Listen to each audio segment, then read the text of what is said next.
Oh, this is the next thing.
Yes, we have to.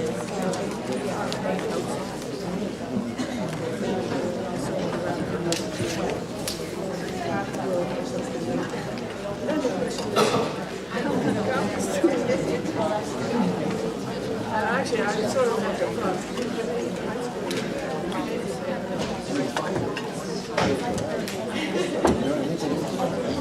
well, I know exactly what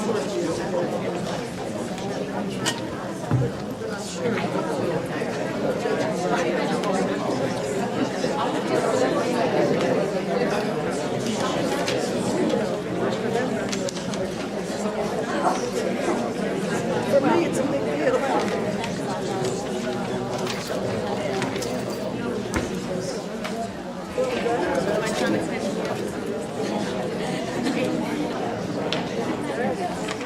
It's a win-win situation.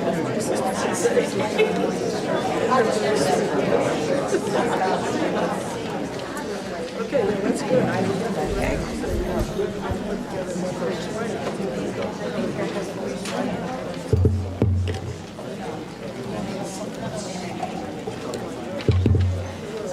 Let's begin, shall we? Good evening, everyone.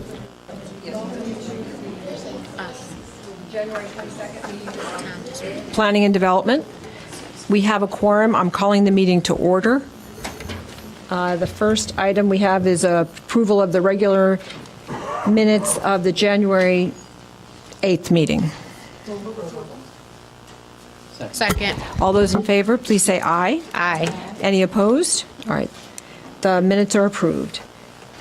Now we're going to move on to items for consideration. First item is P1, vacation rental license for 701 Madison Street. Alderman Fleming, would you like to come to the microphone? Good evening, Madam Chair, members of the council, Alderman Fleming, 9th Ward. I would like to request that you all hold this item to a date certain of February 26th so that we have time to work with the property owner and staff. All right. Thank you. So one of us will make that motion. Right, I move that we hold it until February 26th. Second. All right. All those in favor, please say aye. Aye. Any opposed? All right. Thank The you. motion carries. All right, moving on to P2, is Ordinance 7018, granting a special use for a Type 2 restaurant, Collectivo Coffee at 716 Church Street. Do we have anyone who wants to talk about this? No. Okay. Move approval. All right. Alderman Fisk, did you want to say something? Yes, I want to move to suspend the rules for action at this, we can take action on this tonight. All right, you would do that at the council then, so we should introduce Right, but we can this. recommend to, Right. right. Okay, all right.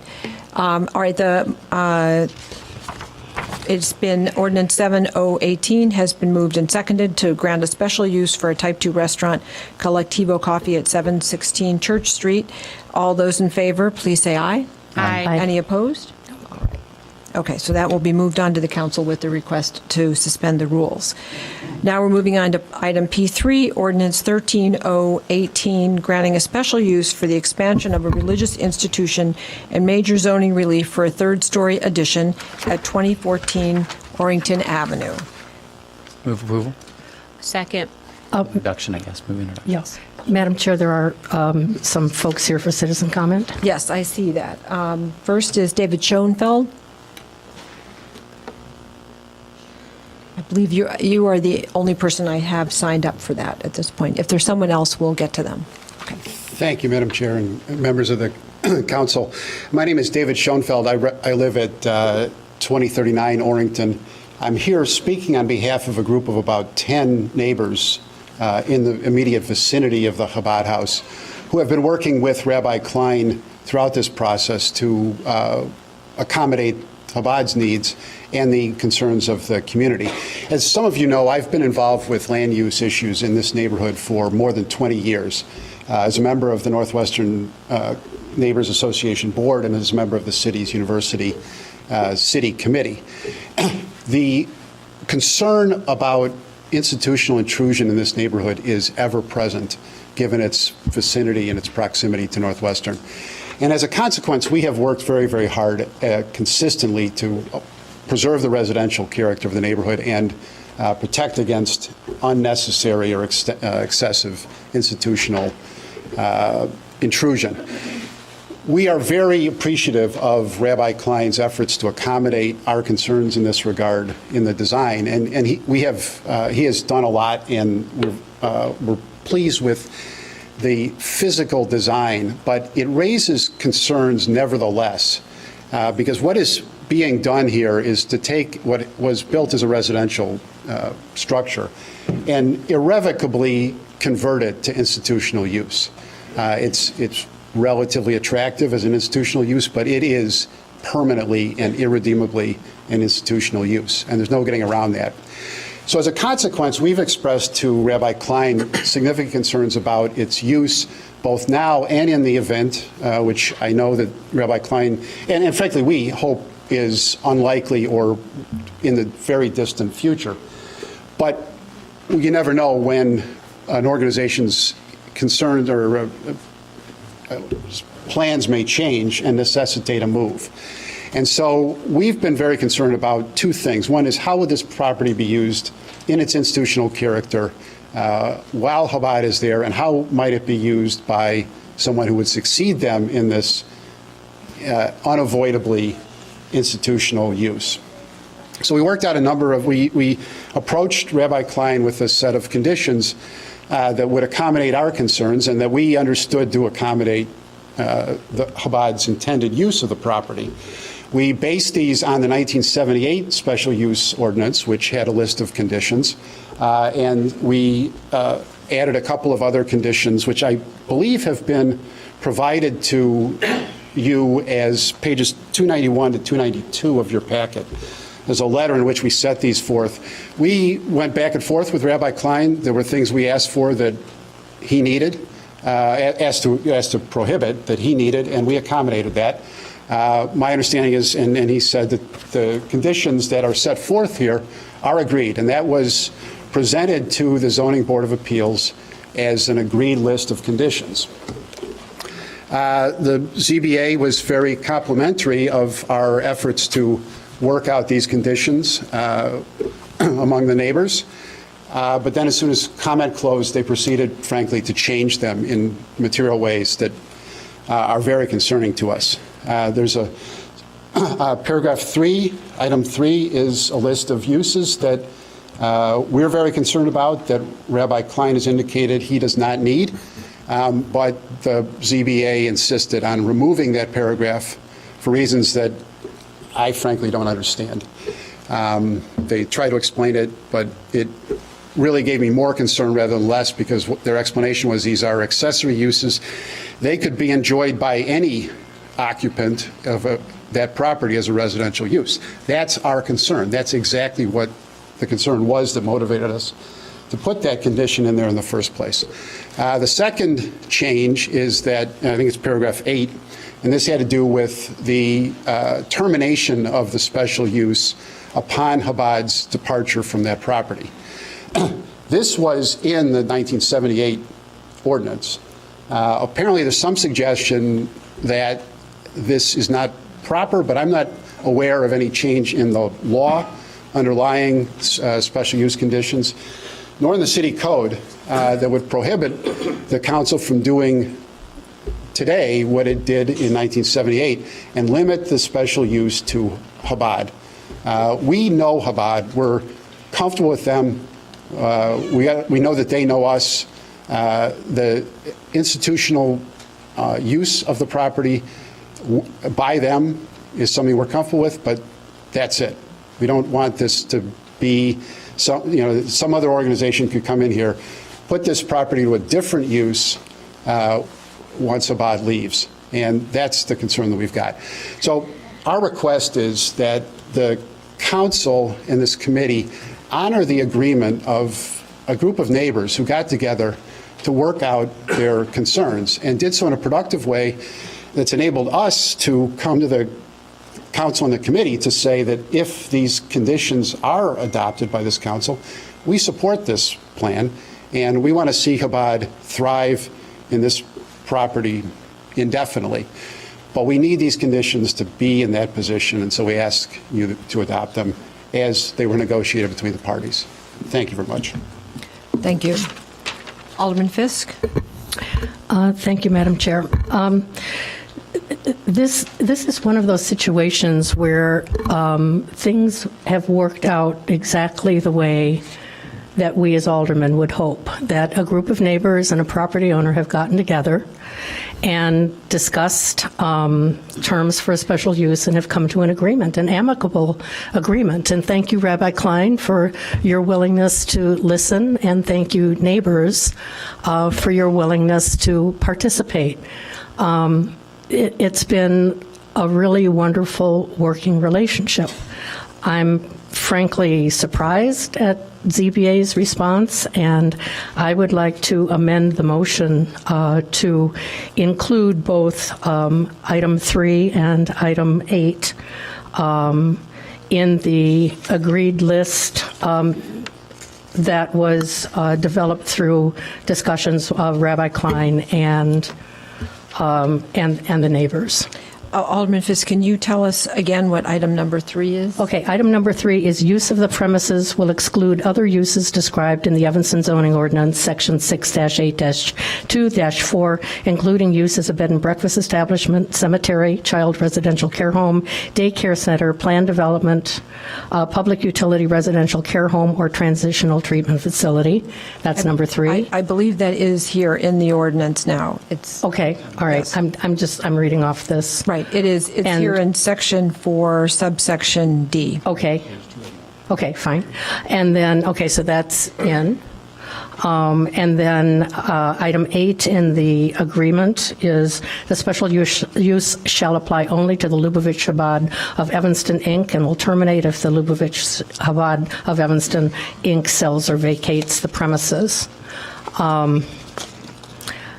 I had asked staff to have a conversation between the law department and a representative of the neighborhood. I don't know whether that occurred or not, but I would like to include that in the agreement, and this will be a covenant. and encourage staff to reach out to the neighbors and to myself in the next 2 weeks before this comes for a final vote. Good evening, Deputy City Attorney Michelle Mason-Cup. Whether a special use runs with the land depends on the city ordinance. And in the city's code, the ordinance under 6-3-5-15 subsection C indicates that unless it's specified, it runs with the land and not with the owner. And typically, it would run with the owner in unique circumstances, such as a solid waste transfer station or something that is very unique. A religious worship institution is not unique in Evanston. We have many of those. And so I just want the council to be cognizant of a change in the law that happened since the 1978 ordinance. What's considered RUPLA, that's the acronym, it stands for the Religious Land Use and Institutionalized Persons Act that was passed in 2000. It makes sure that places of worship are protected under zoning decisions and zoning laws, that the city needs a compelling governmental interest when you make decisions. So if you were going to make sure that this decision, this special use, travels just with the owner and doesn't travel with the land, that we have a record of why that's really important and why we would treat this religious institution very differently from our other religious institutions. We need to treat them the same, and that is the purpose of the law. And so the law department is just trying to make clear that there is a federal law that speaks to this issue. All right. Is there any other? The fact that this particular point was included in the covenant that now exists on the land, I think is room for a discussion. I'm not sure the research and discussions that I've had. I'm not sure I totally agree with staff, but I would encourage us to include that in the ordinance, but take the next 2 weeks to do some research and discussion with staff. Because I don't, again, this is something that's been agreed to by all parties, and it's important to the neighbors in the neighborhood. All right, thank you. I have two aldermen here, Alderman Wilson and then Alderman Ravel. Okay, thank you. And I agree with Alderman Fisk. It's great to see the neighbors working out these types of agreements. It's been a long time since I took this class in law school, but these kinds of issues they certainly made an impression, and the reasons for the way the ordinance is drafted now are important and compelling, because these were things that had to be done to undo decades or centuries of inappropriate covenants that found their way into our chains of title. So while this is certainly not any ill-intended result, it's important to protect the process and protect the rights of the class of... I simply wanted the council to be aware of the act as we craft a covenant, that Right. it would have implications for other religious worship institutions, Right. and that this law exists. Right, and so, while I understand and respect why this agreement was reached, and it's clear that there was no ill intent there, I would personally be very, very uncomfortable with deviating from the way the ordinance is written to have this standardized protection for everybody. All right, Alderman Ravel. Well, I guess I would think that part of the record would indicate very clearly that the Chabad House was in agreement with this restriction, whatever we want to call it, and that would count towards a response towards this federal law. In the next 2 weeks, we can have a conversation with the Chabad House and discuss it and research the issue further. Yeah, and I'd be the happy neighbors. to do that. Thank you. That's acceptable to me. Okay, Alderman Rue Simmons. Thank you. So we have many houses of worship in the Fifth Ward, and could you let us know how this covenant could affect any existing houses of worship or any opportunities going forward, because it's an important piece of our community in the Fifth Ward? I would be happy to provide implications for other special uses that are sought for religious institutions in the memo. But basically, it does give neighbors an understanding that conditions can be applied for religious institutions if we were to pursue this. Ms. Mason-Cup, could you explain for us and for everyone listening what the special use ordinance does say about if there is a change of ownership of a particular special use, and what is provided for? For instance, what I'm talking about is the substitution of use provision. So can you explain what is in the ordinance now if a special use that has been granted to a particular parcel of land, if that parcel of land is transferred? I don't have the substitution of use paragraph in front of me, but I will come back with the memo. I think that's important and because outline that.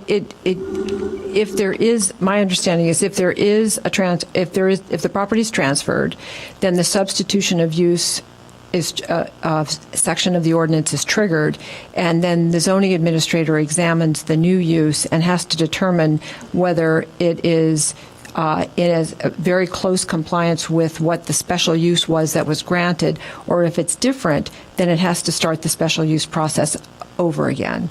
And generally speaking, I would agree with that summary. right, and my understanding is also that the special use, the substitution of use has to be very, very close, if not the same type of use. Correct. Otherwise, the special use process is triggered again. Yes, exactly. Right. Now, Alderman what that Fisk? code section is, I don't know. Okay, I don't know it either yet. Yeah. Alderman Fisk? And that's part of my concern, because that leaves the decision at some point in the future up to a staff member without coming to council. And so I'm concerned about that. Okay. Now I don't know whose light came on first. Alderman Rainey? Yes, or if the special use, if the property becomes vacant and the property stays vacant for more than 6 months, I believe the special use is extinguished. That is correct. That's my understanding as well. Yeah. Yeah. Alderman Rusimans? Why is the discussion beyond a independent special use for this location and into this covenant?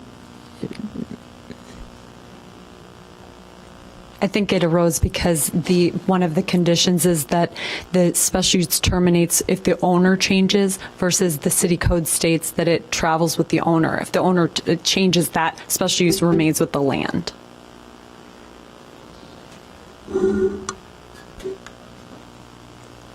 Okay.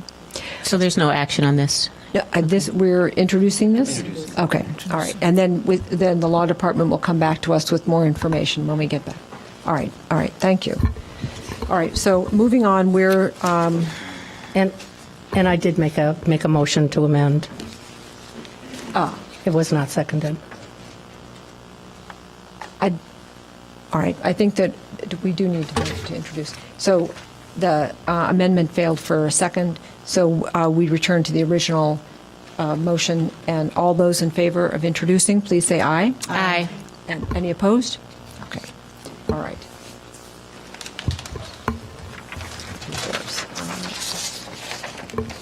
Okay. So now we have item P4, Ordinance 14018, granting a special use for a Type 2 restaurant, Rubies, at 1723 Simpson Street. We do have a number of people who would like to speak to this. Would anyone like to make a motion so we can open the floor for discussion on this? All those in favor, excuse me, sorry about that, just automatic. So we do have a number of people who'd like to speak, and the first one is Desiree Cunningham. Okay. I also have, before that, Cottrell Thomas. Okay. Jasmine, I don't see a last name. Jasmine? Yes. Come on right up.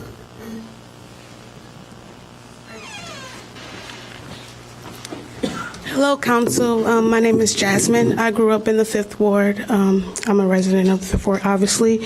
I just wanted to say that I support Rubies. I love the vision that they're going with. I hope that you all will support the restaurant as well. As I work in childcare, I love what he's wanting to do with the kids. I think that is something needed in Evanston. I think that if, with partnership with Rubies, the city of Evanston, and the community, this could be something very beautiful. So I hope that you all take this seriously and just support them as much as the community will support them as well. Thank you. Thank you. Next I have, is it Cy Heck or S-I-L? Okay. Next is Letitia Walker.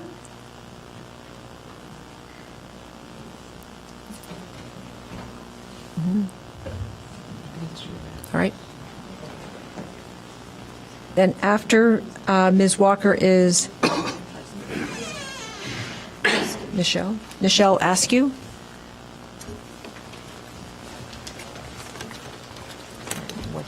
Good evening, Council. Okay. I, too, as one of my friends said, that I, too, support the vision and of the economic development of Rubies. I grew up in Evanston and have moved away, and I've heard about the vision, and I've actually been to the property, and I think it's a great thing. I think that it kind of covers all area. I know with living where I live and headed to the hospital when I go to work, that it's a great place that I would love to stop. You know, it's good to have a restaurant there to stop for breakfast as opposed to having to go the opposite direction.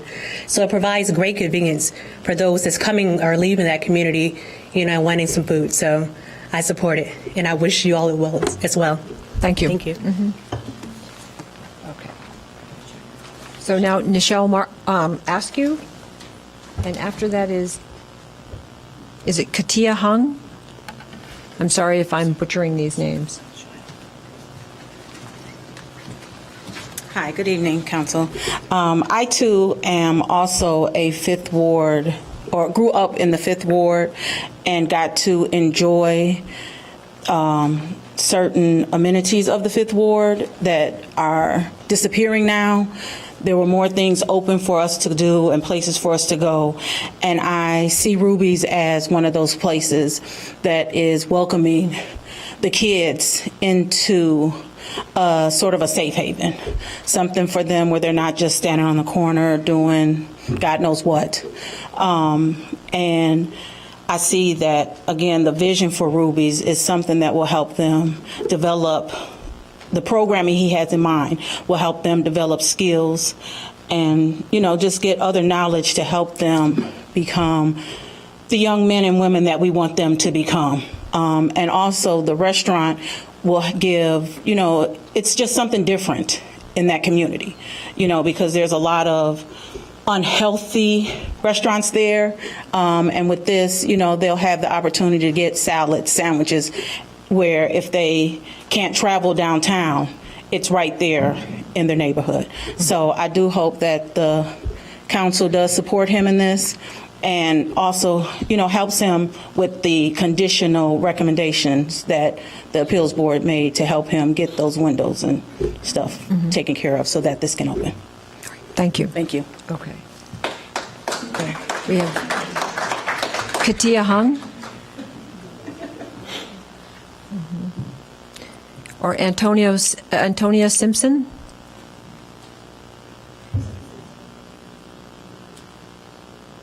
Hi, I'm a 5th Ward parent, and I also work with the Special Education Department of District 65. And I'm up here to say that I really support Rubies. One, my children walk to and from school from Haven. I will have 4 kids walking back and forth, and some mornings I cannot feed my child. And the first thing as an educator, we ask our children, did you eat this morning? And want to provide some type of breakfast. I like the meal plan that he has where I can budget some of my monies to make sure that my children eat and have a safe place to go to. I see a lot of kids in the 5th Ward hanging out, which I try to veer my children from. And now I have a place where someone else can give my child a skill that I can't always give. And we need that extra hand sometimes when your children don't look at you for that support, but they look outside the support, and it's something coming from a home and a loving place. So I do support this truly for the children in the community, and also just to give back to the community, because that is something that we need, is more people giving back and resources to this community outside of just the regular recreation centers that's there, that's not giving them all this skill besides a recreational skill. Now they're giving them a job skill and helping them learn how to save and learn to save money or to spend their time wisely outside of what they give. And also, they don't have something for the teenagers to go to in that community. Most stuff in Evanston stops at the age of 11. So you have 11 years old to 17-year-olds not doing anything in the community. So this is going to give back to those age groups. So please support this. And then some of the amendments that we cannot all afford in the Fifth Ward community, as you know, that most of us are low-income parents there. So please support this. Thank you. Next, I have Eddie Hatfield and then Erica Hatfield.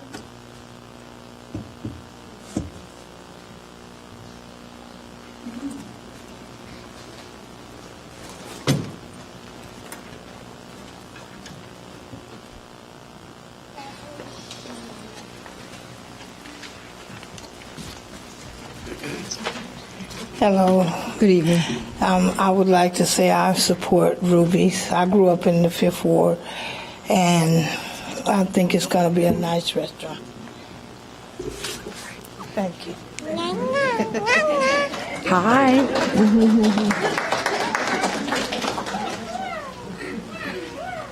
Okay. Hi. Hi.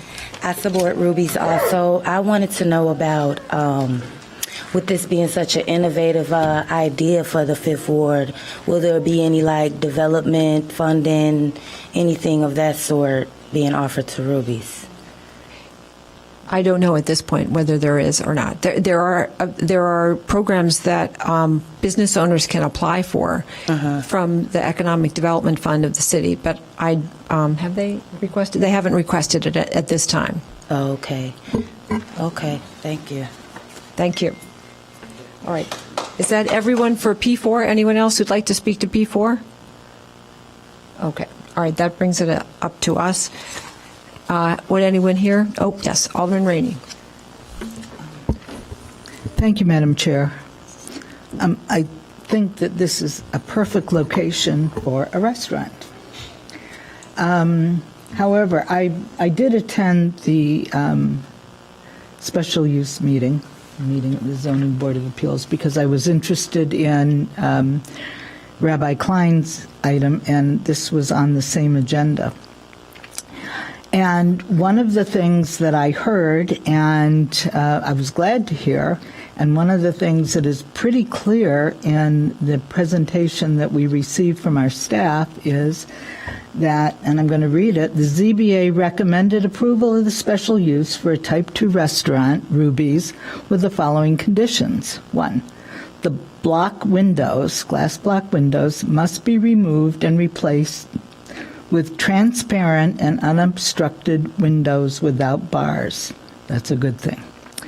That the facade improvement grant, which this young woman just referred to, which we do have available, it's a wonderful opportunity, application for storefront modifications must be submitted prior to any approval. So I'm thinking they've got to get on this before we can approve anything. This has nothing to do with in the ordinance. I saw where there's a reference to a business license, but the Zoning Board of Appeals doesn't have to do with business licenses, and they did not say that. They said that this needed to be done before a special use could be approved. They are recommending approval. But before that happens, and they are a recommending body, remember that, they are a recommending body, and they were very, very firm in their recommendation that this council approves, once these things are done, of a special use. So I'm going to suggest that we hold this until these two things are done.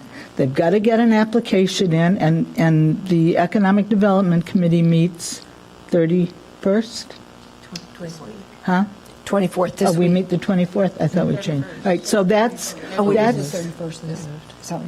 so what, that's Wednesday? I think it's a That week from Wednesday? now. It's Huh? 10 days from now. Oh, 10 days from. What day is that? 22nd. Yeah, so I thought you said the 24th. I said the 31st, and you said I'm the sorry, 24th. I had it wrong, Alderman Rainey. It's the 31st. It does meet, EDC meets the 31st. Okay, so, I mean, we can get that application right then and there. I mean, I don't see that that's a problem at all. I have questions about that. I don't think that's right. I mean, and that application, that program would definitely cover, because we can go up to $50,000. That program would definitely cover the glass block windows, the bars, and what was the other thing? Yeah, I mean, it would make it beautiful. Can we introduce tonight? Well, I had some questions too. Oh, sorry. Yeah. All right. Hi. Let me just get to Yeah, could we get this resolved? Let's hear from other members of the council. Alderman, would you like to speak? Yes, Okay. Could you introduce yourself for us? My name is Robert Creighton. I'm going to be the owner of Rubies. We're renting Rubies. That was not the windows and bars we do want off. We agree to that. We think that it does make the neighborhood look bad. And our bids are in. We got them in today. And they didn't say that we couldn't move forward with the bars and windows not done. They said that we have to have the bids in. And we're doing everything that we can to get that done. Replacement. This was new. We got a text. I got an email this morning saying that we won't be able to move forward with the bars and blocks in, but that was not true. It's in the minutes. I got the minutes right here. All right. Let's hear from other aldermen, and then I'd like to get clarification from staff. Or can we get clarification from staff right now, Mr. Mangum?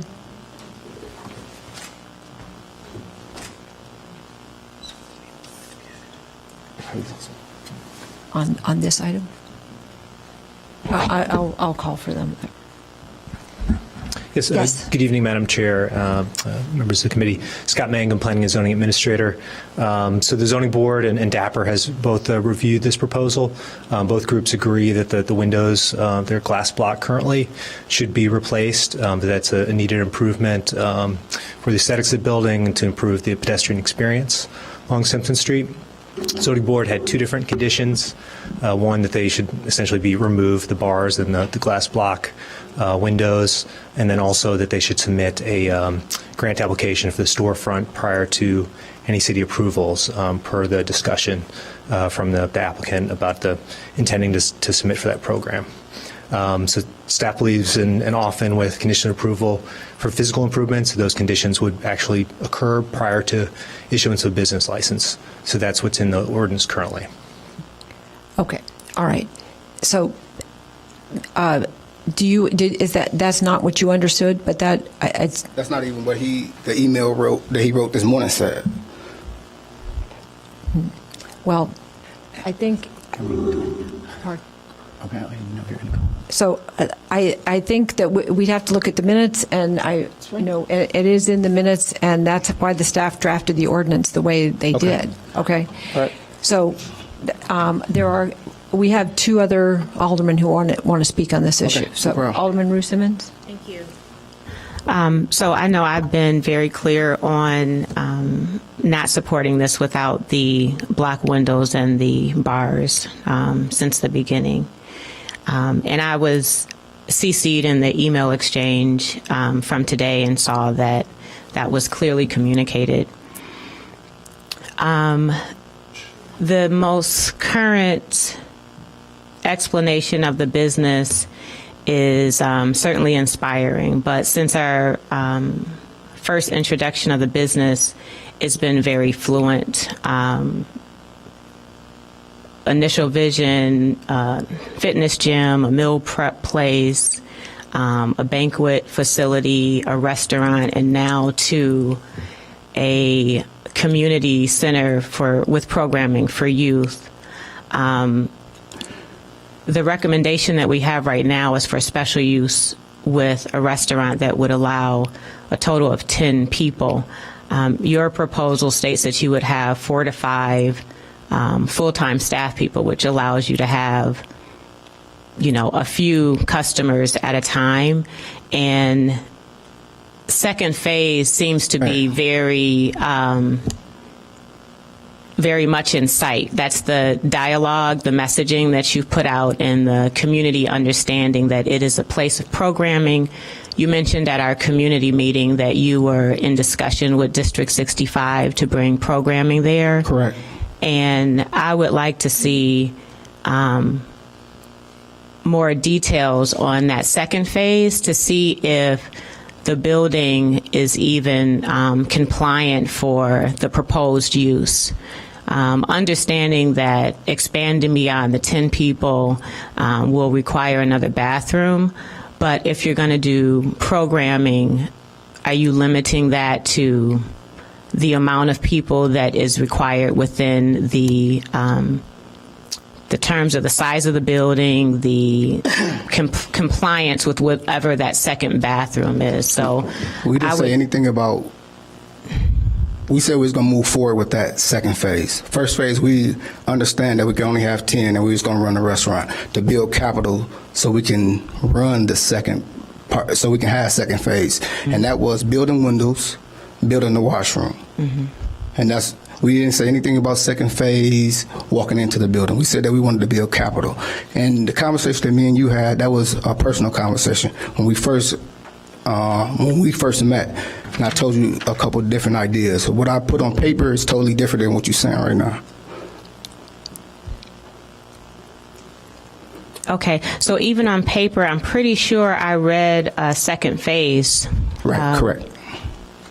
So with the second phase, I'm saying I would like to get more information on what's the hours of operation for that, how many people, will that building suffice for what your proposed use is? That's fair. I mean, we said that. And then also and then the glass block, and that's not unique to your proposed restaurant at all. That's something that has been discussed ward-wide, is the block windows and the burglar bars on the business stores. Well, like we said, all we're trying to do is get up and running. We're sinking here. We've been renting this spot out for about 6 months. We're seeking. All we're trying to do is build capital so we can open. And we've done everything you guys asked us to do. We had the landlord submit the bids. We got the bids. We submitted the bids. It took a little longer because the people that you guys recommended don't do the work. So that's the reason why it took so long. There's no Evanston company that does that type of work. So we had to get different companies from different cities to come in to give the bids. Well, I'm unsure about where you got the recommendations from. It must have been our city staff. But in terms of like responding to everything that we've done and you thinking at this time and 6 months in, you started and pretty much completed the work prior to permitting the job. And when city staff when city staff came to confirm that you were doing work that didn't need any permits, they weren't allowed access. So I'm just having a hard time moving forward without more of a solid plan on what phase 2 is and an understanding of when the block windows and the burglars bars will be removed. We asked for the funding. I told you one-on-one that I don't have the funding for bars and windows, and it's not my building. It's the landlord's building. I can't. I mean, he's doing everything I asked him. As soon as you guys present to me, I present to him, and he's moving forward. He wasn't at first, but he's really on board with this. And that's about it. Like, we done everything you guys said. And when you say that we've been working and didn't let anybody enter the building, I didn't know I had to let anybody into the building. They didn't call me and say they wanted to enter the building. Well, I think I still have one other alderman here, Alderman Wilson, and then I think, Mr. Creighton, what the ZBA has the conditions they put on this are that before we grant you a special use, they want to have you apply for a facade improvement grant. We did that. And have the glass block and the bars removed. And the facade. That was not what was said. That was not what was said. That changed this morning. That was not what was said in any of the meetings. None of the meetings that was said. And this guy knows it wasn't said. He sent me the email. My understanding from staff is that was part of those meetings. So it is. We can go back. We have Alderman here saying it's part of the record. Alderman Rainey was there. We have other staff members who were there. So a facade improvement grant could provide you the money to remove the block grant. But one of the key elements of that is that you can't go forward and do the work until you've received the grant. And what Alderman Rainey is talking about is the next meeting of the Economic Development Committee, which is the committee that approves a facade improvement grant, is at the end of this month, January 31st. You could work with staff to get your application in. So I'm just trying to explain the process to you. I understand. Because we do have funds to help businesses or help landlords improve their facades, make these changes. I got a question. So who gives the last say-so, or who has the funds? Because it can't be the same people that send me the emails. At the Economic Development Committee, which is made up of aldermen and private citizens, meets once a month, and I'm a member of it. Most of us, at least 4 or 5 of us up here, are members of it. Yes. We review the applications. The staff works with the applicants to help them prepare the application. We review the application, and we recommend to the City Council whether an application should be approved or not. Overwhelmingly, I can't think of anyone, when the Economic Development Committee approves or recommends approval, that we have ever turned it down once it comes to the City Council. So, and we have made facade improvement grants all over the city over the last 10 years. I can't remember what the number is, over 50. So if you work with the city staff on preparing that grant application, then it could be heard at the next Economic Development Committee meeting. Okay, I understand. But I've been working with the city staff doing everything that you guys told me to do and beyond. And this is a requirement the ZBA has recommended this to us. We listened very carefully to the ZBA. They're saying you must apply for the facade improvement grant and get the windows and the bars removed before we approve your special use. No. That's their recommendation. That's the recommendation, or Well, they recommend it to the City Council, and we take what their recommendations are very seriously, and that's what we're reviewing right now here at this committee. So we're in agreement that the bars should be taken off. Like, we do agree with that. And the glass blocks. Right. So we do agree. They're ugly. And I know you agree to that, but the ZBA is saying that it must happen before we grant your special use. And I think generally speaking, the members of this committee are agreeing that it must happen before we grant your special use. Okay, I understand that. Now, the special use has nothing to do with the restaurant, correct? No. It is the restaurant. It is Type 2 restaurants, the type of restaurant that you're proposing to open, is called a Type 2 restaurant and must have a special use. You can't open unless we grant your special use. So it's all, I'm not understanding. So are you saying that all Type 2 restaurants have special use? Yes. Every single one. Mm-hmm. All special. We just were discussing one a little earlier about the Collectivo coffee. Okay. Yes. Yeah. Okay. Every McDonald's, every Starbucks, every coffee shop, every you name it, and we'll tell you it has a special use. So if that's the case, so why did we have to do 2 phases? Why did you guys suggest us to do 2 phases? I'm going to let Ms. Leonard explain that. Hello again. So we at Design and Project Review, when we met down the hall a couple weeks ago, we required 2 uses to get you open, but the first phase is just a restaurant because you only have 1 accessible bathroom. Correct. And the Illinois Building Code, which is something that the city has to follow, says that if you want to have more than 10 people in that space, you have to have 2 accessible bathrooms. So that is a code from the state of Illinois. It's not Correct. a city of Evanston. Correct. No, I agree on that. So if we do have 2 washrooms. One is ADA accessible. I understand that. But if we had to do 2 phases, like you just said, that we did 2 phases, why? So how come I can't open a restaurant? You can open the restaurant if they grant you a special use, but in order to have more than 10 people there, you have to have 2 bathrooms that are accessible. That's the state code. 2 bathrooms. You could have 4 more bathrooms that are not accessible, and that still wouldn't make a difference. It's the requirement of 2 accessible bathrooms. Okay, so I understand that. So we're saying the same thing basically. So why did we? I'm not understanding. You saying that I can run my restaurant with 10 people only? Right. Okay. With the special use. But you have to have the special use first to open the restaurant.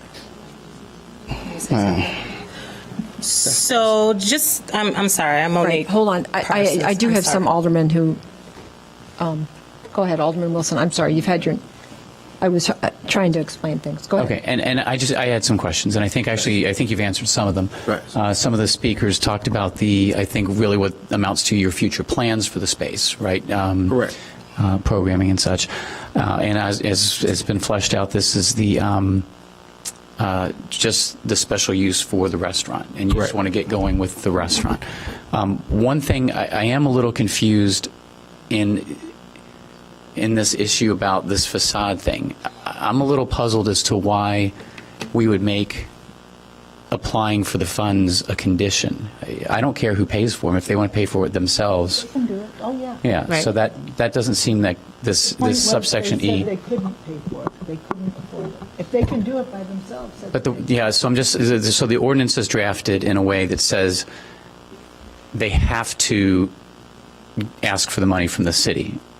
So I don't know that we need that subsection E. I agree. They just have to make the improvements. Okay, right. And the improvements are in D, and you've agreed that you need to do those things, right? Correct. Okay. Right. But did you say, do you have the money to make those changes? I do not have the money. That's why the city recommended to me that we go in 2 phases. The first phase, they will allow us to open up the restaurant without the special use. They told us that we had to take all the seatings out. This is what they said to me. I know, I'm sorry, but you have to have a special use. Anyone who opens a type 2 restaurant, that's the type of restaurant you're opening, must have a special use. Okay, I understand. I understand what you're saying. I understand. But I'm getting confused now because the first time I sat and had meetings with you, I didn't have a meeting with you. You had a meeting with Scott. With Scott. I also had a meeting with you down the hallway. Okay, and several other people. And they told me, I gave them the blueprint of the building. They told me that the center part of the building was going to have to be special use, that we cannot use the special use because they told me that I had too many seatings there. They said I can only run the restaurant with 10 people. They said if I had 2 cooks, I can only have 8 people in the restaurant. We can be a carry-out restaurant, but we can't have anybody inside the restaurant sitting down. He even said that he wanted to put a plaque in the window saying that we can only have 10 people in it to run the restaurant. Last week, that's what he said. Now this week, you're saying I can't run the restaurant with no people. No, okay. I think the city staff needs to sit down and explain a little bit more clearly. You know, I have had businesses in my ward, the 3rd ward, that don't have 2 accessible restaurants, and they are limited just like that. I mean, we have had that happen many times in the city. And we recognize ADA accessible bathrooms are expensive, but that is the law of the state of Illinois. So you can, but you cannot, what the ZBA is saying is you must remove the glass block and the bars in order to get a special use. And I think most of us here on the committee agree with the ZBA, so that is a condition. Okay. You're telling us you don't have the funds for that. Right. The city has facade improvement funds that it grants to businesses or landlords.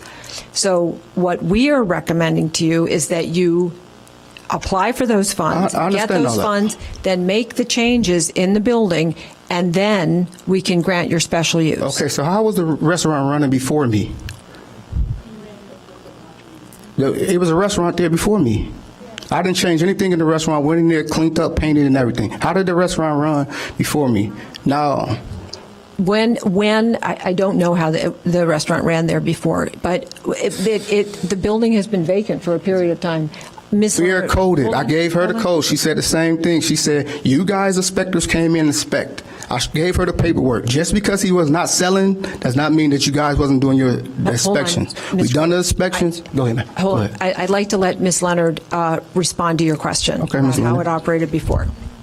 So based on the zoning administrator's review and the health department's review, we consider the restaurant not operational, and so a substitution of special use was determined to not be appropriate in this case. While there may have been restaurant equipment there, it was not operating, and the time for the 2 years of lapsing, that is why that occurred. That is not correct. We had the same argument before, and I showed her. I brought in the paper. Okay, let's try and move this forward, because we do have a complicated agenda, and I think that we need to have you sit down with the city staff and have the process explained a little bit better, so that you're clear on what you can and can't do at this point, and ways to apply for the facade improvement grant, which would give you the money to remove the block glass and the bars. All right. Now, hold on. Hold on 1 second, please. I am. Alderman Ruth Simmons, thank you. you. All right, the lights come on when I'm sorry. when I can't see them. Alderman Ruth Simmons, and then Alderman Wilson. Thank you. So staff has been very clear. I've been CC'd in all of these correspondence, and in terms of it was a restaurant, like we all know, we're all from the Fifth Ward, live there. Everyone got up and spoke to that. We know that it's been really just a storage for the last. No, you don't have to hold them back. I'm not holding back, Robin. So maybe there were inspections. I can't speak to what staff has done, but it hasn't been an operating restaurant. As in state law says, it doesn't have to be an operating restaurant. It has to be inspected. No, that's all it has to be inspected. That's what the law says. Okay, we're going to have one person speak at one time, and if a business stops operating for a period of time, then a new business must file again for a new special use. We were just discussing that with the Chabad House a few minutes ago. All right, Alderman Ruth Simmons, go ahead. I'm done. All right. We're going to call in Alderman Wilson. Okay. Well, it's a great spot for a restaurant, right? I think it seems pretty apparent. So I guess the only thing, it's up to you, it's your business, but just kind of looking at the plans, looking at the space, looking at maybe the bathroom, before you get too far into it with the long-term plans, just make sure that you're going to be able to do the things you want to do in that space before you make that big investment. Because let's say you open the restaurant, but it sounds to me like that's not the long-term plan. So if you're going to do more things, you're going to have to, the restaurant special use is one thing, but if you're going to have certain kinds of programming, you're going to need different exceptions to that. So you want to make sure before you spend all this money doing all these things that you're going to be able to do the thing that you intend to do at the end. So you don't get halfway or, on the 30-yard line and find out, oh, okay, well, I don't have an opportunity to get where I want to be. So that's just to point out to make sure that you have that, in your field of vision and you're going to be able to do what you want to do. Mm-hmm. Okay. Yeah, I can't agree with Alderman Wilson more. I had a business in my ward that had a long-term vision. They built something a certain way and then were unable to change it later when they wanted to expand. So it was really unfortunate. They had to move. Would you like to speak? Thank you. Thank you. Monique Parsons. So I've been helping Mr. Creighton navigate this very complicated process that the City of Evanston, and I'm sure any other city government has. And Alderman Simmons is correct. I've included her on every email that I've communicated to the city, asking for clarity along the way. Last week, after the zoning appeals meeting, which the recommendation was, let's recommend that there's good faith in applying for the application, the storefront application. Let's put that in the recommendation. There was no recommendation of denying a business license until the actual removal of the windows or the bars were made. That wasn't there. She just nodded her head. That was not a recommendation. The recommendation was show good faith in submitting that application so we can move forward. That's what was communicated. This morning, however, after there was some confusion in the minutes or the board packet about the conditions, I was asked about them, and I said, well, I'm not a city official. I have no idea what the conditions are stating. And so I reached out, made a phone call, and got an email response from city staff outlining the two conditions. I responded, and I included Alderman Simmons saying that this was not a condition. I believe it was condition D or E. That was not a condition. Can you explain to me when this was decided? I have not received any feedback other than the conversation I had on the phone was, well, this was added to just make sure to encourage that this occurs. So were other things that were shot down by the zone committee. If that was added after the meeting, it should have been communicated to Mr. Creighton immediately after that meeting. That was not done. For the record, he has been standing up here saying that the application is in. What I gave him was a snapshot of the computer that kicked back an acknowledgement of the application being accepted. It was the recommendation from DAPR from day one to apply for the storefront grant, so that because it was a grant that would improve and do exactly what Alderman Simmons wants to be done in her Fifth Ward community. And so that was suggested. And what he has been trying to do is agree to everything that has been suggested along the way. So when a new condition comes up and you're asking him to present on that in the 11th hour, it's unfair. That was not stated. It was not stated. It's not in the minutes. It wasn't recorded. What was the submittal of the application, which he has been paving the pavement and getting done.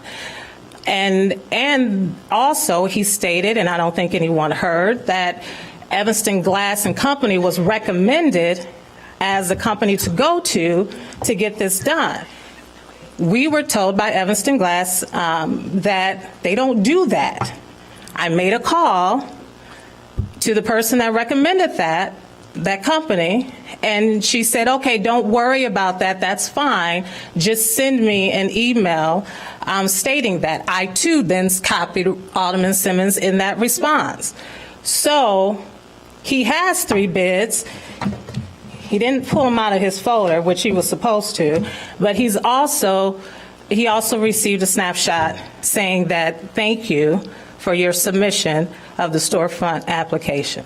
So I just don't think he's being heard, and I wanted to reinforce that. Okay, thank you, Ms. Parsons. We need to know what time the application was sent in today. You know what? Okay. I'm not the owner. Right. Okay. The owner submitted the application. What I'm telling you is that there's an acknowledgement of it that says, thank you for your interest in the storefront improvement program. If you have any problems and submitting supporting documents, whatever, the name of the person at City of Evanston. It's here. Okay. So I don't know what time the owner did it, because I'm not the owner. I'm not responsible for that building. Okay. Neither is he. But the owner did it. I think we're going to have to hold this in committee, because I think there's too much confusion here, and the applicant needs to have.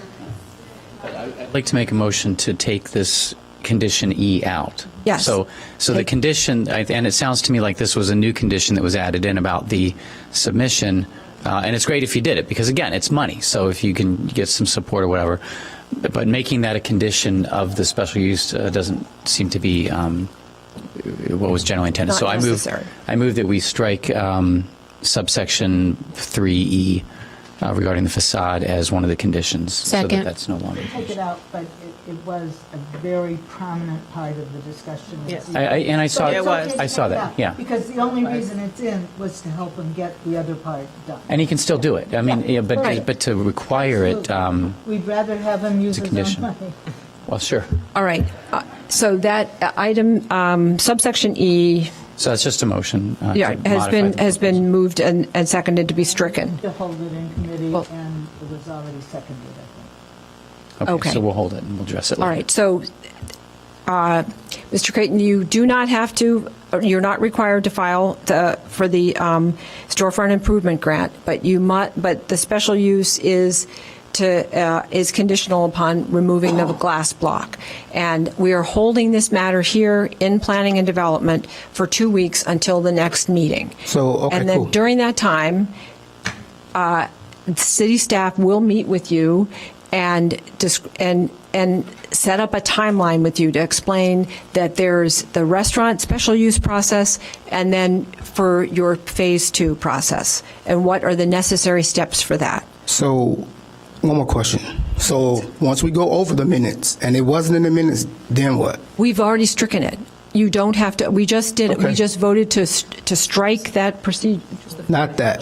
Just the facade, the grant. You do not have to file for the grant. I understand about the grant. I want the grant. I'm not saying I don't want the grant. No, we're not. I know, and we I know. want you to apply for it. We already done that. But okay, that's fine. It'll go to the Economic Development Committee. But the window transparency provision here is still here because that's what ZBA is recommending. That's what I'm asking. So, if that wasn't in the minutes of last week, then what? I mean, it wasn't in the minutes. They just emailed me this morning. You know, I think that we need to have you sit down and talk with the city staff because what I'm hearing from city staff and from an alderman who was there is that She removing wasn't the there. glass. She ain't never been there. No, Alderman Rainey was present, and please don't. Please be respectful of everyone. We're trying to be respectful of you and all of your questions. What we're trying to do is help you get the special use. So what we need to do is have you sit down with city staff and have them, it's a complicated process, but once you see it on paper, the steps are there. And the city has money in our Economic Development Fund to provide you a grant that would provide you with the funds to remove the glass block and the bars. Thank you. Okay? Thank you. All right, thank you very much. All right, we're going to move on now to item.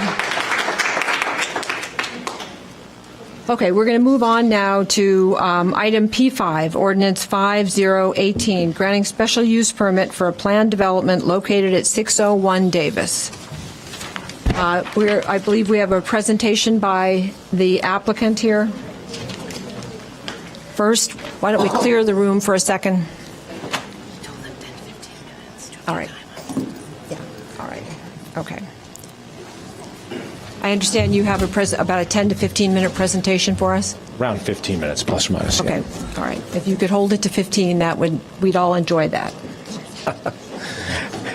As would I, Madam Chair. Yeah. What's that? Oh, so,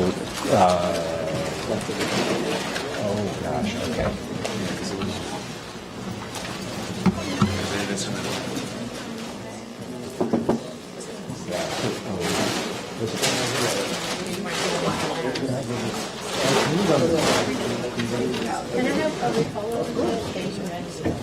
So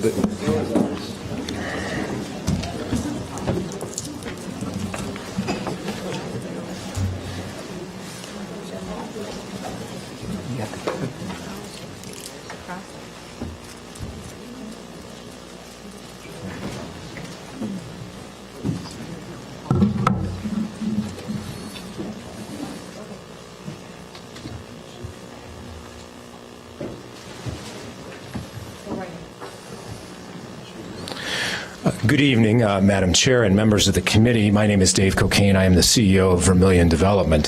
Next slide, please.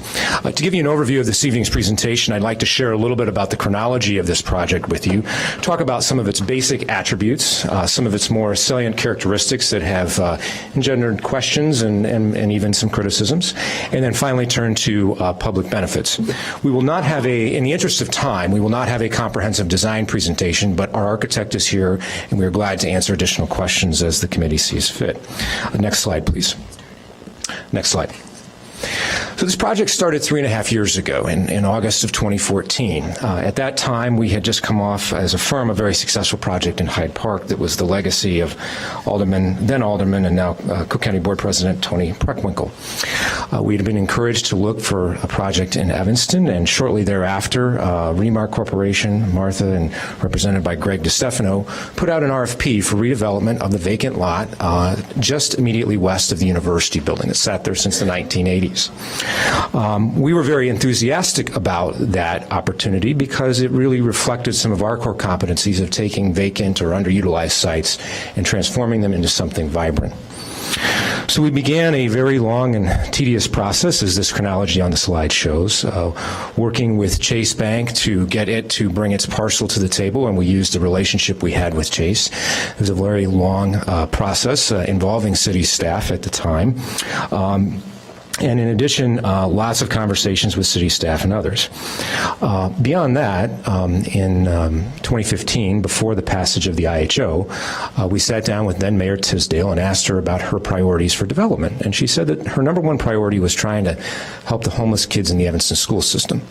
And that really resonated with us because we are a very large developer of affordable housing with support services. We have 1,000 units of affordable housing for seniors and those with physical disabilities, many of whom were homeless before they moved into one of our communities. So that really resonated with us, and even though the IHO had not been passed at that point, we nonetheless wanted to try to be helpful. So we spent some time with the Y, with the Heartland Alliance, with Connections, St. Vincent de Paul, and others, trying to find a way to do that, and I'll touch on that later in the presentation. Now, as is natural, when 3.5 years passed, things changed. The city, about 15 to 16 months in the project, adopted an inclusionary housing ordinance. The planning staff over this period of time has changed, and as a result, views on the drive-through part of the project have changed as well. What remains constant, though, despite all of that, is our resolve to try to develop something that adds to the vibrancy of downtown Evanston, that for the first time in a generation will eliminate a vacant site and a drive-through that really contribute nothing to the street life of downtown and replace it with something that's compelling and active for pedestrians and visitors to the community. Next slide, please. So thank you. I think you're all familiar with the existing site. You have a bank drive-through that was, the special use permit was approved in the 1970s by the City Council to allow for its development, 7 lanes, 1 in, 6 out, and then the vacant lot immediately to the east of it, which sits to the west of the university building. This project would assemble those 2 sites, and for the first time in a long time, really a generation, put them back into active use. Next slide. So as I mentioned, I'm just going to briefly touch on the project's design, and I'll be glad to answer questions. The project proposes a mixture of uses on the site. On the ground floor, we've included 7,500 square feet of retail.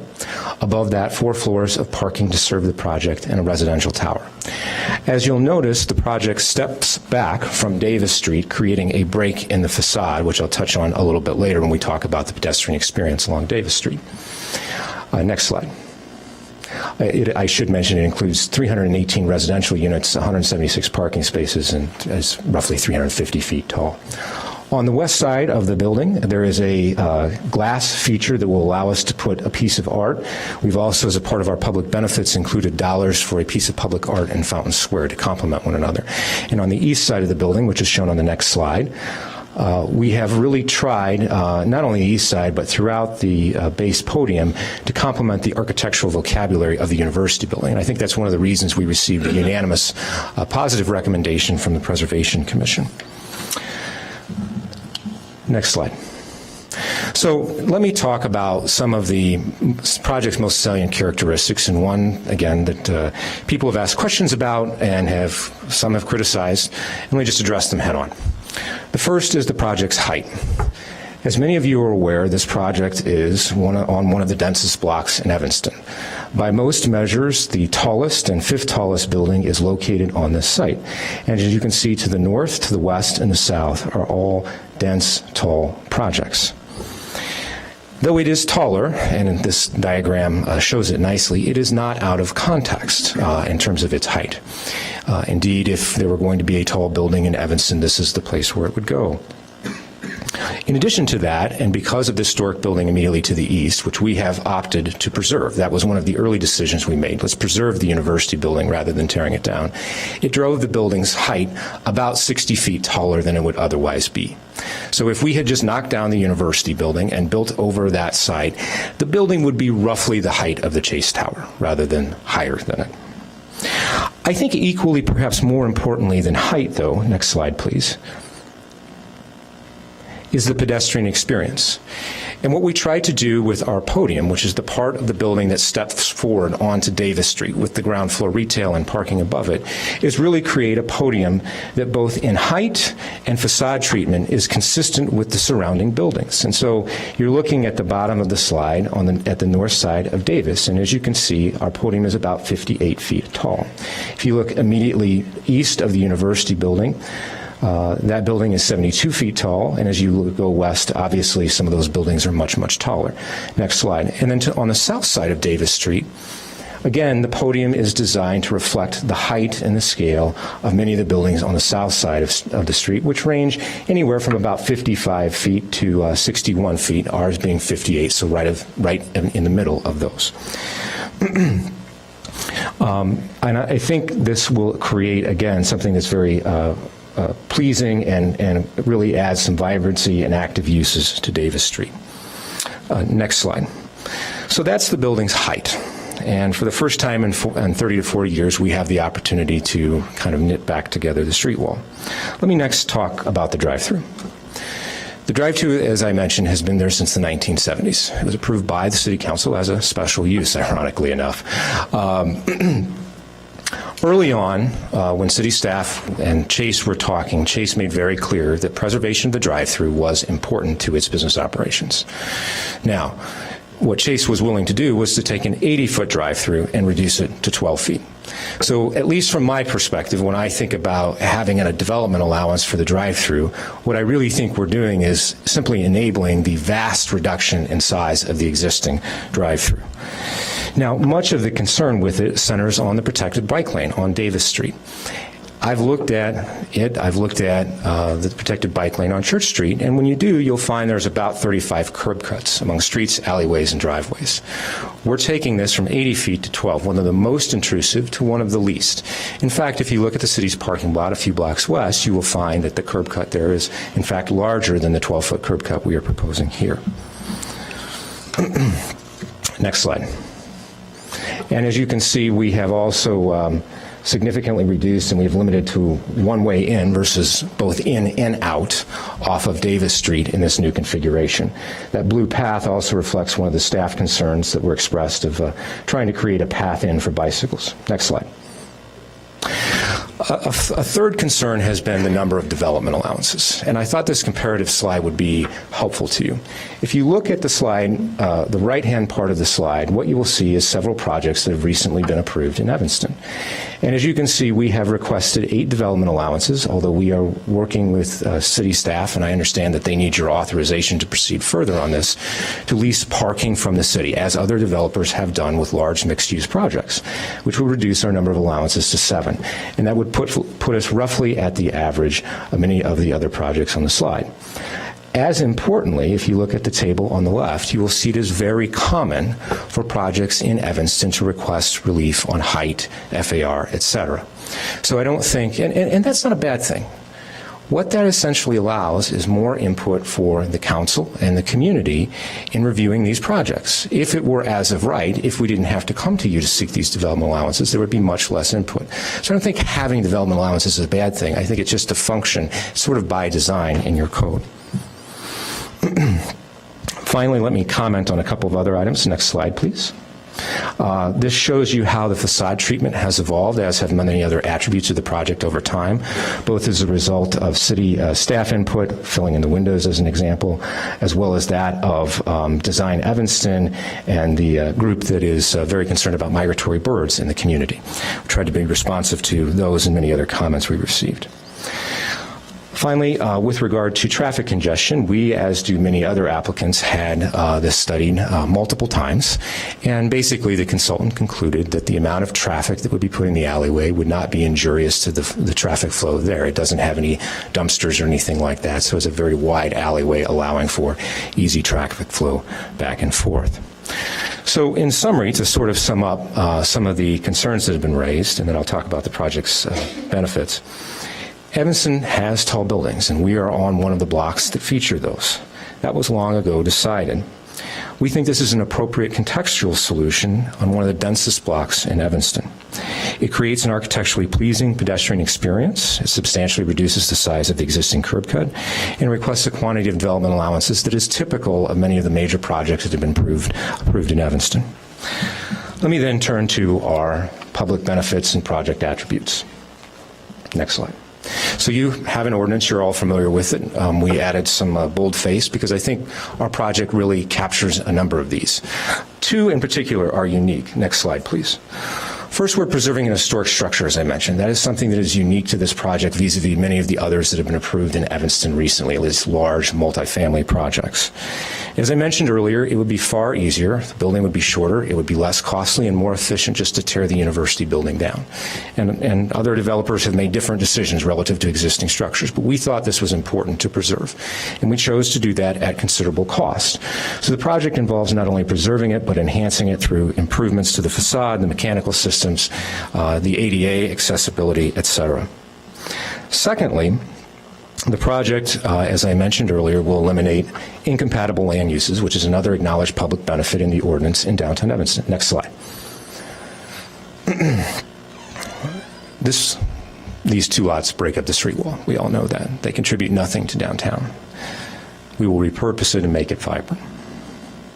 Now, while both of these public benefits are very abstract, they are the most consequential and, frankly, the most costly. And I think it is easy for them to get lost in the discussion of some more modest public benefits like public art and things like that, which we have as a part of the project, too. Third, we have a fairly innovative affordable housing program. There are a lot of questions about that. This harkens back to what Mayor Tisdale asked us to do. This program will serve a segment of the community that is not, frankly, being served by the IHO today, which sets income targets at 50 and 60% of AMI. This will target people at 0, 10, 20% of AMI, much lower incomes, students and their families who are on the McKinney-Vento list in the 2 school districts. As importantly, it will put the resources on the table from day one. So unlike units, which take time to deliver from a construction perspective, we are willing to put the dollars on the table the day we pull the construction permit to make those dollars and resources available immediately.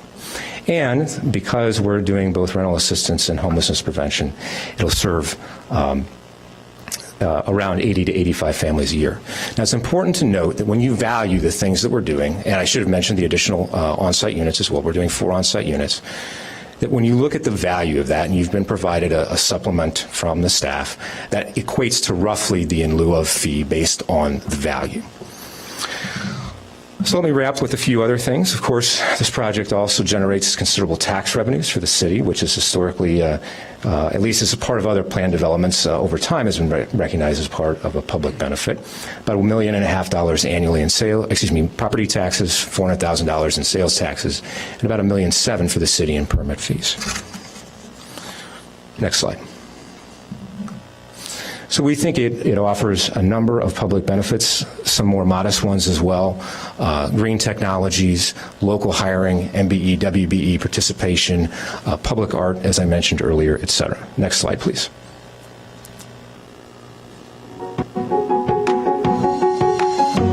Currently, 601 Davis generates just $50,000 in property and sales taxes annually, but our new development will generate an estimated $1.9 million each year.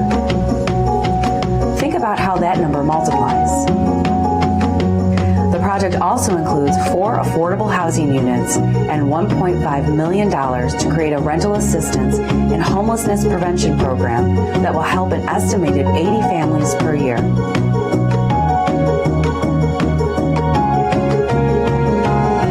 The project will preserve the university building as well, a gem of downtown Evanston.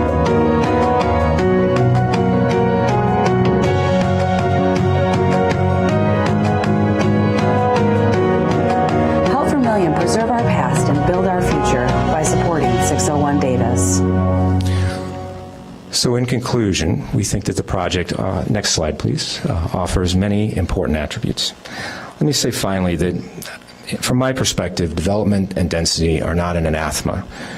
In fact, they enable many of the values and aspirations that the community holds dear. By adding more housing, they enable you to mitigate increases in housing costs, the population growth, which regional planning authorities have projected for Evanston. By adding to the tax base, you provide more resources for the taxing bodies, reducing future real estate tax increases, which have eroded affordability and driven some families out of Evanston. These are the types of projects that generate the most significant resources for inclusionary housing, like we have proposed and others have brought forth. And of course, they create short-term revenues for the city. So that is what we have proposed to do. We welcome your feedback. We would welcome the opportunity to engage with you further if you have concerns, to see if we can try to address those concerns. Thank you, Madam Chair. All right.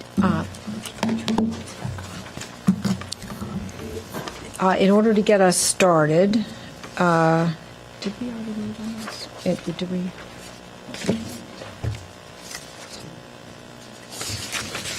We have a number of people who have signed up for public comments on this. So, first person, Tina Payden.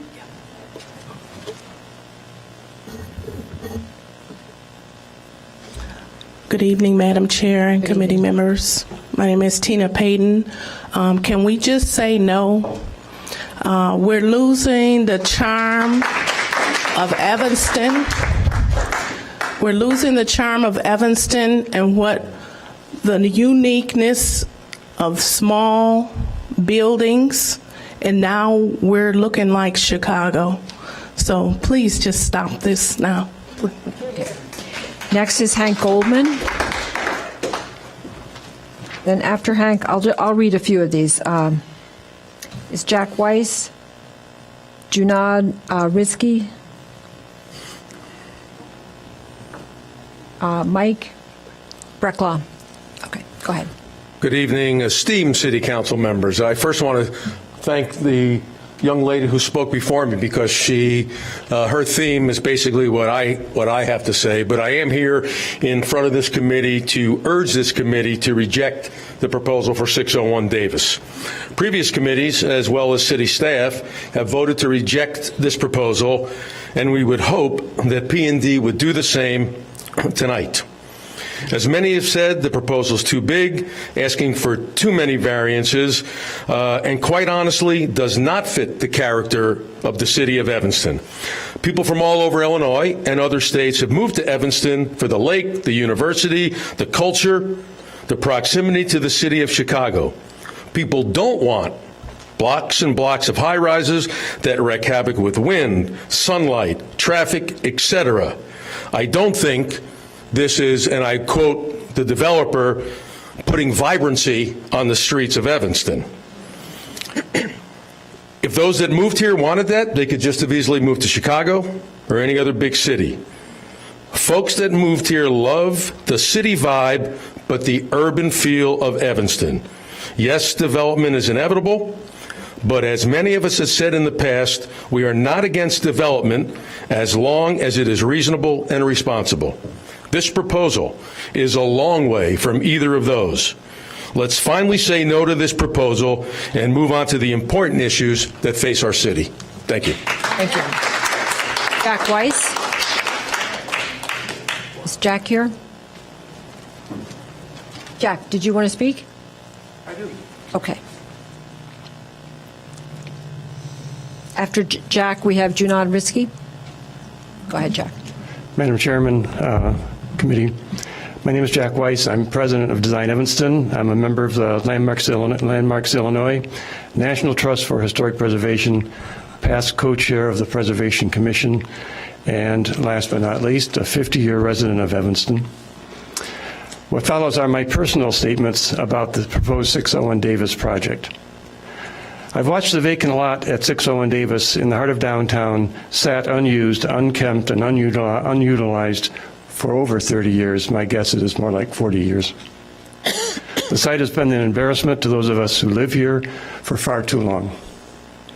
If the Albion project is addressing an underutilized site on Sherman, surely the Vermillion project is doing the same for 601 Davis. Is this proposal the best solution for the site, or should we wait another 30 years? I spoke with Kerry Dixon of Vermillion and expressed some of my concerns about the project, and here's a brief summary of my conversation with Kerry.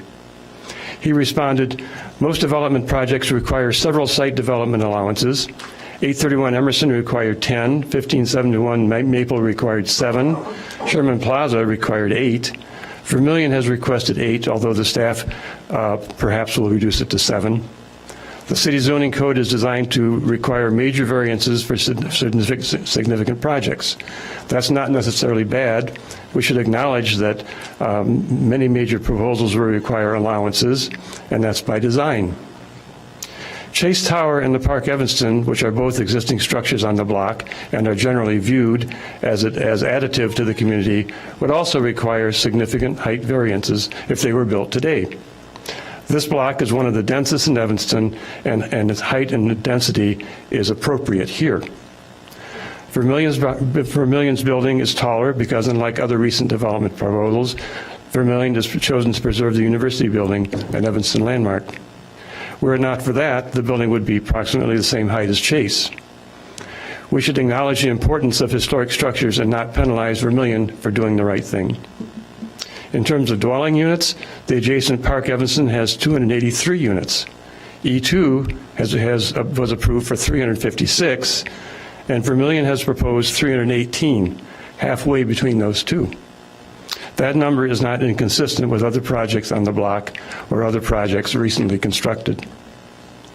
In many ways, Kerry's comments reflect what I've mentioned before at the Plan Commission. The 2009 Downtown Plan and the 2006 Design Guidelines encourage a dense, walkable, and livable urban center in downtown Evanston. I feel strongly that the 601 Davis project meets or exceeds those important goals. For all of these reasons, I strongly recommend that you approve the project. Thank you. Thank you. Next is Junad.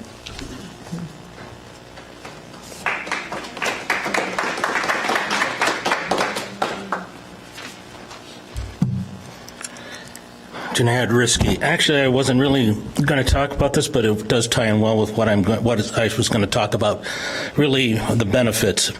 The biggest problem I see here with development is this model up here, and really the city doesn't know anything. As usual, as I've talked about many things here, the city doesn't run right or do right. And this, to me, is the same situation. We have no plan looking forward into the future of what the city would look like. You're looking at one building, but we have all these other buildings coming up. There is no urban design here going on. There is no plan for any of the other lots in the downtown. Nothing. You're just going to wait, put one, the next, the next, the next, the next. You don't know what you're doing. You should be basically looking at the downtown and saying, what are we going to do here in the future? You have no plan. And that's the problem. I know we talked about this as a model. This is not the model. It should have been a computer-generated model that we could look at other buildings and put a lot of buildings here and see what this place is going to look like in the future. This is not, it just doesn't work. And that's one of the problems I see here. We have no vision. It's pathetic, really. But it's like the thing I've talked about, the water utility. Nobody knows how it runs. It's a mess. It's the same thing. And really, some of the other issues of public benefit I'm going to touch on are really, in Columbus, Indiana, they get some of the best architects in the world to come and do their buildings. Here in Evanston, in the 33 years I've lived here, we've never used anybody of any significance as an architect who's come here and done anything. I suggest the city look at Columbus, Indiana, because many years ago when I was young, and I was an architecture student at the time, by the way, I was there, and I met with one of a rather-known famous architect, Caesar Pelli. He's just one of the famous architects around. But we don't have anybody of that caliber here doing any work in this town, and never have. And that's something I think this city should look at. And the other thing I'm going to say, it's the same garbage here with money. We are giving away parking spaces for pennies, basically. The city staff does not know what it costs for these spaces. And we're going to let developers have basically these things. They're basically not paying for them. We're going to get some rent money, but that's not the full cost. And you're doing this in every building. So what are these parking garages even for? I mean, you overbuilt them? That's another thing. Do you really know what you're doing? That's really what that points to. So, I mean, there's some problems here. And, you know, all this affordable housing stuff's fine, but that's not what really zoning's about. That's not really a benefit, truly, to the zoning. It's what we live in as a community, what the downtown looks like, and walking around. So I'm not, I see a few good things in the project, but at the same time, we have no plan. And that is the real problem here. No plan at all. Thank you. Thank you, Janan. A parking space costs $35,000 each to build. Mr. Janot, Mr. Risky, I just wanted to inform you that the $35,000 is how much it costs to build a parking space. Okay. Next is Mike Brecklaw, and then Prudence Moylan and Pam.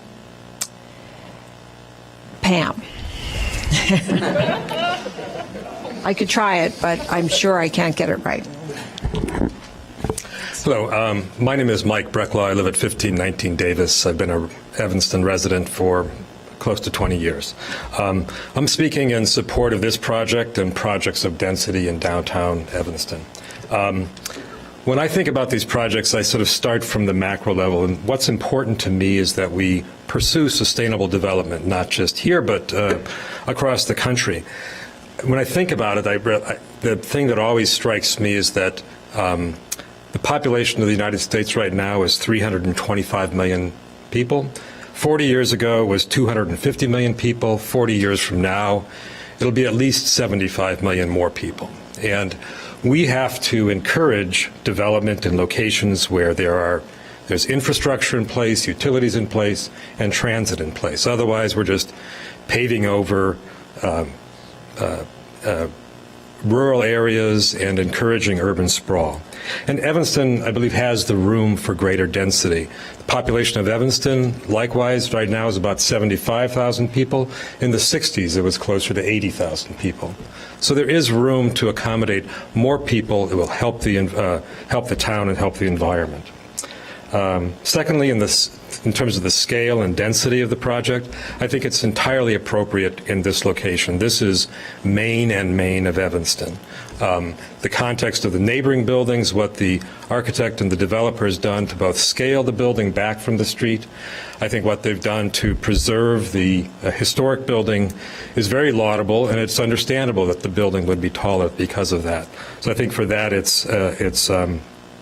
I approve that as well. As far as parking is concerned, from another point of view of sustainability, we should always be encouraging less parking downtown, particularly in transit-oriented development areas. I think a number of buildings in Evanston have shown that the amount of parking required is less. Parking or automobile ownership is decreasing across the country. People are looking at all sorts of alternatives to owning a car. So I think we don't need to look at trying to encourage more parking here, whether for residential or retail uses, and we should take advantage of the parking that's available on site. From a point of view of affordable housing, I do believe that new development should participate in contributing to solving and improving the affordability of housing in communities. And I think it's laudable what the city's doing to investigate what that means and how we approach that in various ways, because I don't think there's a single solution on the table that's working best. And I applaud what the developer has done from the very beginning of looking at ways of using the resources that he could bring to the table to help solve that. So I'm very much approved to how they're approaching affordable housing for the project. Finally, on the financial side, the idea that this project is bringing a great deal of property tax income and other revenues to the city is very important. I think as a sustainable community, we have to encourage growth. And that encourages a more stable property tax environment. And if there's one thing I believe that can make housing more affordable for me and for everybody in the room is lower growth of our property taxes, and this would help that. And I think that's an important part of affordable housing across the city. So I encourage you to support the project and approve it. Thank you. Thank you.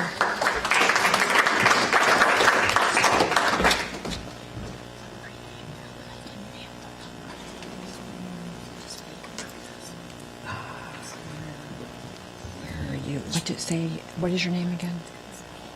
Okay, all right, thank you. Okay, yes. Good evening, thank you very much. I'm Prudence Moylan, and I am a Fourth Ward resident. I'm going to start there. I have another hat on as well, and I like the building design. It's in my ward. I think height is great in cities, and I see it as both an aesthetic and a financial asset to the city. I'm also very appreciative of the fact that the developer has combined market housing, affordable housing, and low-income housing concerns within the building. I think that's a great way to think about the fact that they're all interrelated, and we need to look at how we can serve the needs of the people in all those different categories. So, as some of you know, I'm also the president of the St. Mary Conference of St. Vincent de Paul Society here in Evanston. So I have a few things to say as a Vincentian, and my friend here will also contribute some of our ideas along that line. So we've been in our community of Evanston for generations. We serve the whole community, all the wards. And we also value the work that's done by the city and other agencies. We think our work is complementary to the work that goes on to help those in need in the city, and not as the Joining Forces report or the city staff report identified it as duplicating. We have served 400 people in the last year. All of our funds come to us as gifts. We don't receive any support from the Catholic Church, although we are motivated by our own faith to serve those in need. And since 2015, we have the supporters of the Vincentians in the community have provided $140,000 a year to help those in need. So we're delighted to do that. We're happy to be part of the effort to achieve the goals both for those who need immediate help and for those, and really the Vincentians over the last 10 years have been moving their focus toward systemic change as well as just immediate need. So we are very happy to be able to move in that direction too in serving the McKinney-Vento families.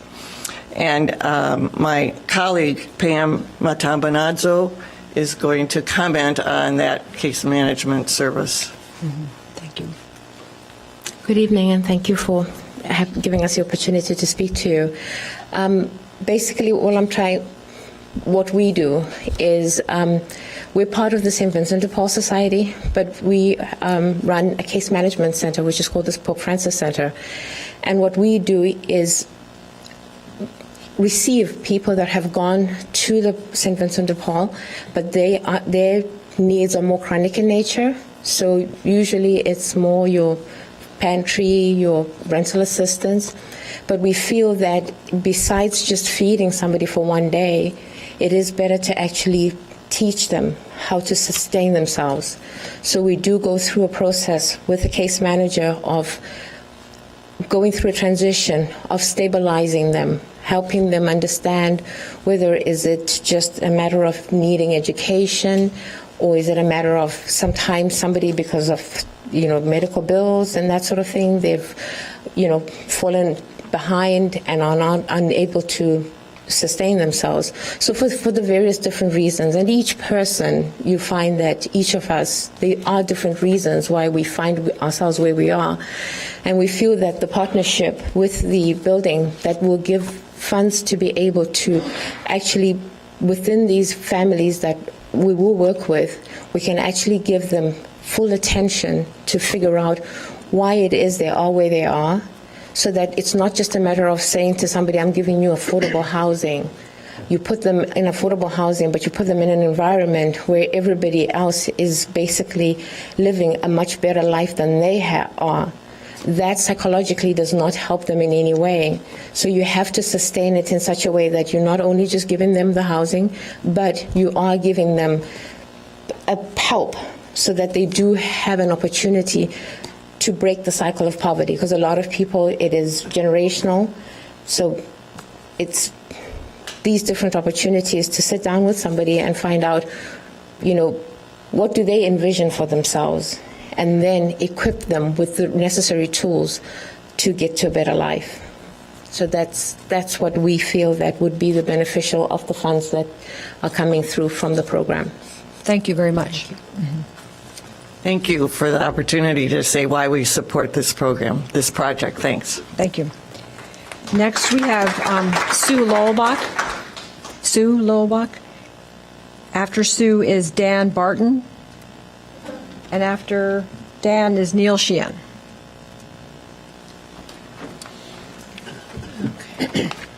Madam Chairman, members of the committee, my name is Sue Lowellbach, and I'm representing Joining Forces for Affordable Housing. I've sent you an email representing our position on the Vermillion proposal, but I'd like to stress that inclusionary housing is really the only tool you have at your disposal right now to create new affordable units of housing in areas that have not had them in the recent past and will not otherwise have them in the future. The current socioeconomic and racial segregation in Evanston, as in the rest of the country, is due in large part to exclusionary zoning established early in the 20th century and perpetuated since then. This zoning has served to keep the races separate, as well as people of the same race who are at different socioeconomic levels. We urge you to use the IHO now and with all future residential developments to begin to undo what 20th century housing policy has done to our communities and to create more affordable units and more equity in our community. Please do not waste this opportunity by not using it to address the root cause of the problem. Please do not accept the Vermillion proposal without negotiating for the maximum number of affordable units on site. Thank you. Thank you. Next, we'll Dan Barton, and then Neil Sheehan.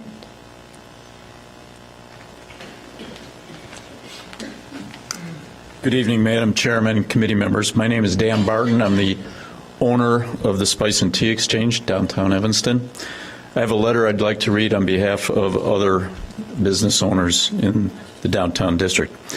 As small business owners in Evanston, we're writing to urge the City Council to support and approve the proposed development project at 601 Davis, because this development and others are crucial to the continued success of the city's thriving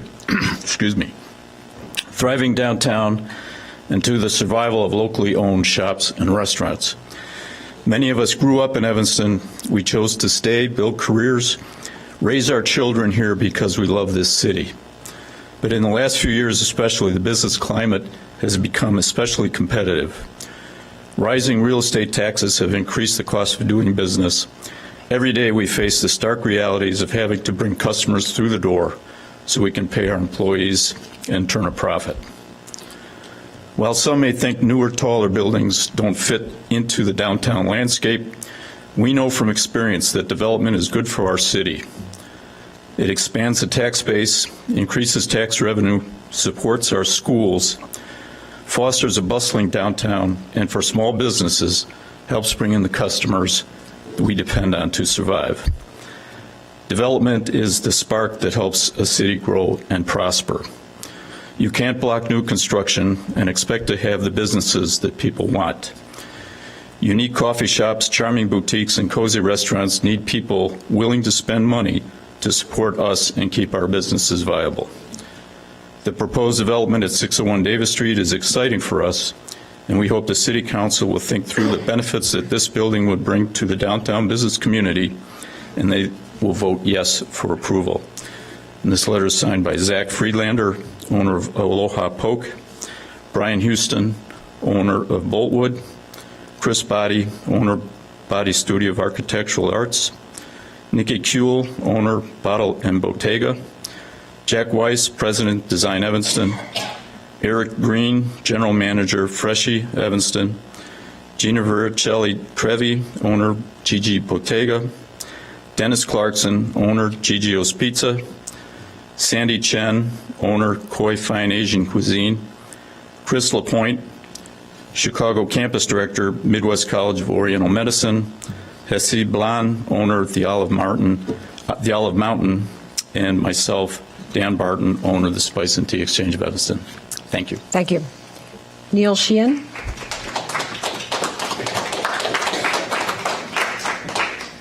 And after Neil, we have Brad White and Lion Wing. Yes. Thank you, Madam Chairman, members of the committee.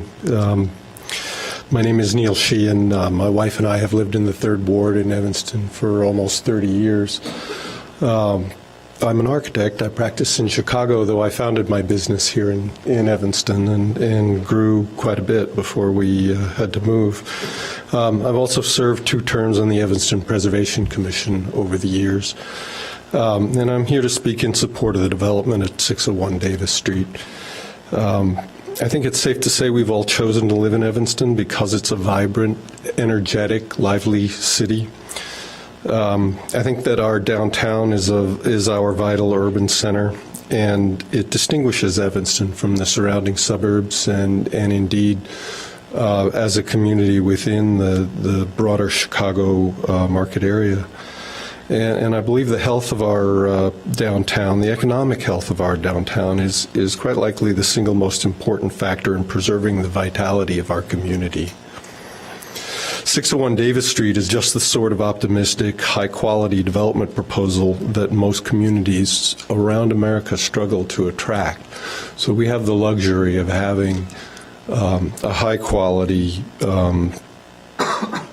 development of this sort to debate. The development of housing units in particular contribute to that vibrant, busy, noisy, crowded, lively downtown that I think we all moved to Evanston for. I know my wife and I did. And all of the things that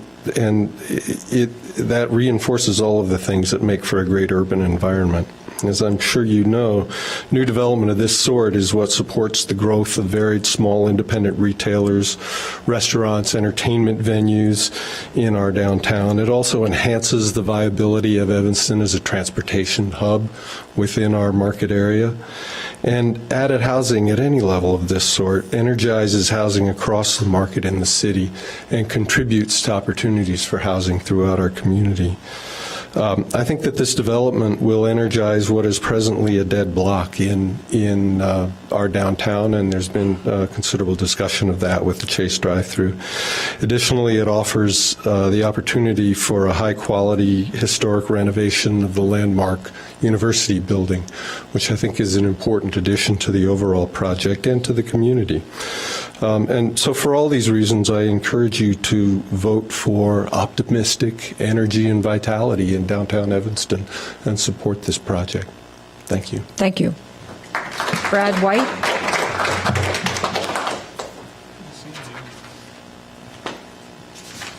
I would just say, in the interest of time, if someone else has said what you are planning to say, we are very happy to have you say ditto, because we do have a long agenda ahead of us. Okay. My name is Brad White. I'm a 30-year resident of the 6th Ward. During my 30-plus year professional career, I've gained significant experience in historic preservation and affordable housing. I was a former chair of Landmarks Illinois. I'm on the board of an organization that called Docomomo US, which preserves the modern movement. And I'm also an appointee by President Obama on the Advisory Council on Historic Preservation. And to date, I have not received a letter from the current president asking me to leave, so I'm still serving my term. My real estate experience includes more than 12 years at for-profit and not-for-profit development firms focused on the creation of affordable housing. So I'm here to support the 601 Davis project for the following reasons. The development will ensure the reuse of a currently underutilized site in downtown Evanston. For too many years, this site has been used as a drive-through banking facility that does little to enhance the commercial viability of the city. I can't think of a more suitable site in the downtown for a building like 601 Davis. The development will also help to ensure the preservation of the university building as a designated Evanston landmark. This will not only help maintain the building, but it will also aid in ensuring that Evanston will continue to have spaces for unique commercial businesses that are locally owned and operated. The development will expand the property tax base without heavy costs to the school district or the city's infrastructure. And the development provides affordable housing and homeless prevention funding. The building will have 4 affordable units. The developers are also creating this unique partnership with St. Vincent de Paul to provide financial support to families in the form of rental assistance, case management, and homeless prevention. This contribution is designed to help those families who are most vulnerable in our city, who are most vulnerable to losing their homes, and who could end up homeless or in situations that result in underhousing, such as living on couches with family or friends, living in shelters, or moving from place to place. And we know this happens in Evanston. We've seen studies on this, even with our high school students who are underhoused. So this is a fantastic partnership that they've proposed. So I ask that you support 601 Davis, because it is a building of the future. Thank you. Thank you. Lynn Ewing. And then after Lynn, we have Chris Bodie and Dennis Clarkson. Hi, I'm Lynn Ewing. I am a 4th Ward resident, and when I came here this evening, I was completely opposed to this project. I have since changed my opinion to some extent because I do think the project looks pretty good, and I appreciate all of the attention to detail and trying to fit into the community that the developer has done. I am still concerned about the height of it. I would prefer that it was lower and fit more into the neighborhood and the scheme, because it's going to be the highest thing around. I do appreciate the setback. I have concerns. We're talking about property taxes being lowered because of this income. We've said this many times before with projects, and I've never seen our taxes go down. So I'm not so sure that that really is a benefit. The other part that bothers me still is that there are 4 affordable units out of 316. That doesn't really seem to be enough. There should be more, I would think. Rental costs, always we're doing high-end rental. When are we going to get something that really is affordable?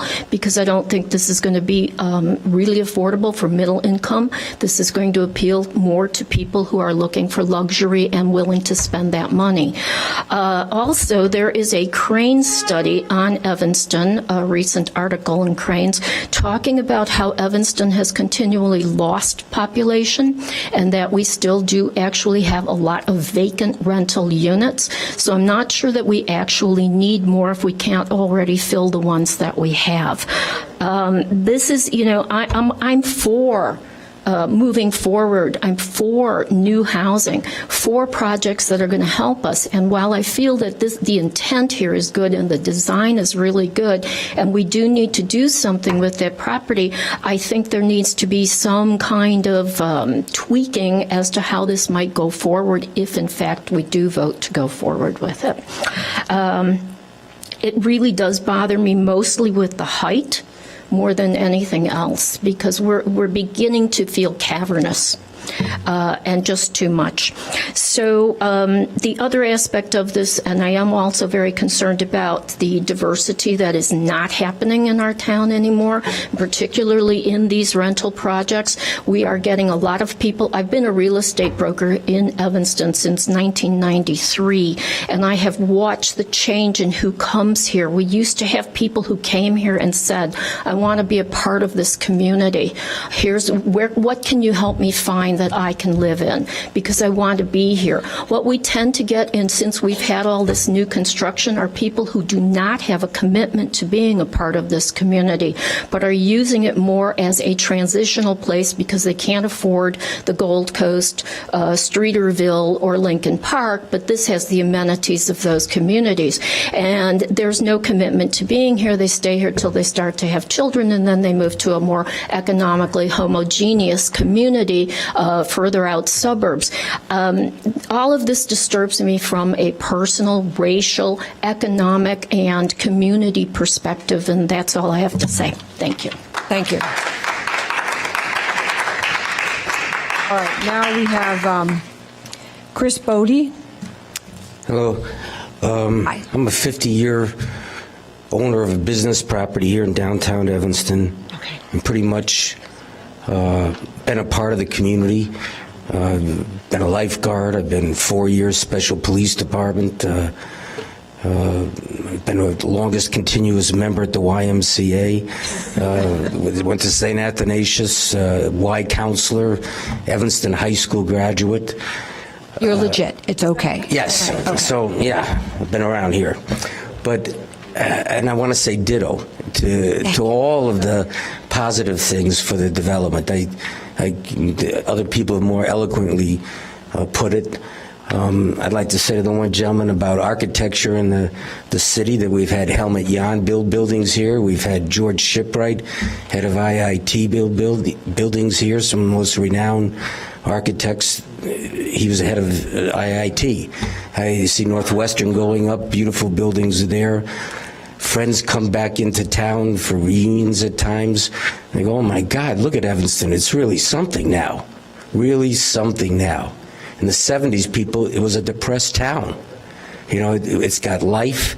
I feel that this is going to do that, and I really strongly feel the money that they're going to contribute to the St. Vincent de Paul Society and what that's going to do for these people is a big plus. The taxes, and I hope that it also spurs the city as far as parking, as far as traffic flow. We talked about it the last meeting. There's actually not a decrease in Evanston. The city has plans and shows that they've done studies that in the next 10 years we're going to have 550,000 new residents here in the city. That was brought up right here by the city itself at the last meeting. So, you know, I think if it caters more to richer people moving in there, they're going to pay taxes that are going to create other developments and positiveness for our city, and it's going to help the retail. Thank you. Thank you. Okay.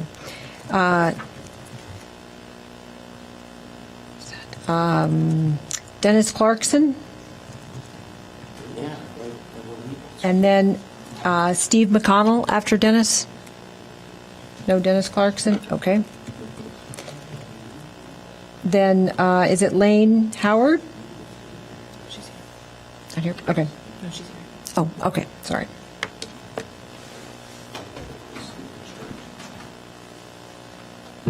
I'm just want to, Steve McConnell? We don't have him? Okay, thank you. Go right ahead. Okay, sorry. My name is Lane Howard. I'm here tonight as a homeowner here in Evanston, as a District 65 parent, and also as a business owner here in Evanston. I have concerns that last year we voted to raise our own property taxes to fund our schools, and just recently we had a sliding test scores in District 65. So what I am faced with as a parent is decreased value in my schools and rising property taxes that I have to face while I'm trying to raise my family. I look at the proposed development at 601 Davis, and I think that it can help relieve some of the tax pressure that my family is facing. I also think that it can help close our current budget gap.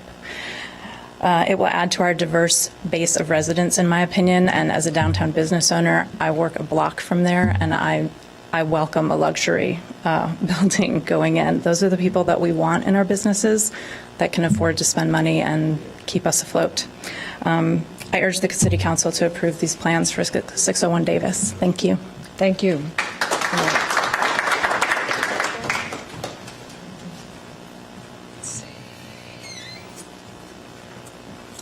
Next, I have Elizabeth Collin.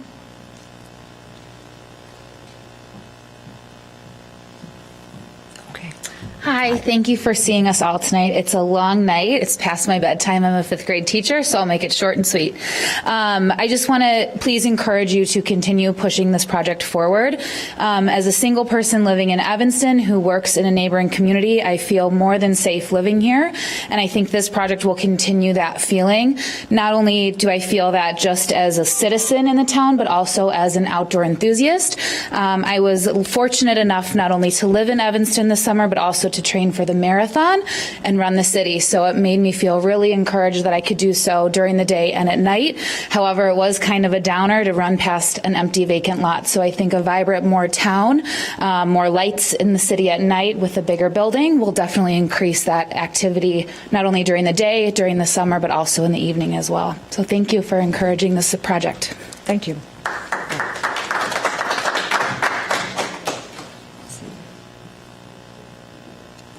Is it Janine Malton? Yes. Mm-hmm. Then I have Teresa Melroy and Tricia Connolly. Thank you.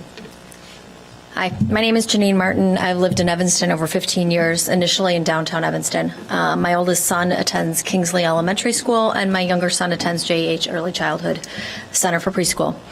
Last year, 80% of Evanston voters decided to save District 65 from having to make devastating budget cuts. I was part of the committee to save Evanston schools and fought to make sure that referendum passed. While I was incredibly grateful for the overwhelming support we received from our community, I, along with many others, were especially concerned for those struggling to hold on to their homes and for my son's classmates who might not be able to stay in our community after these property tax increases. When I heard about what the Vermillion Project was doing at 601 Davis, I immediately wanted to learn more information and support this project.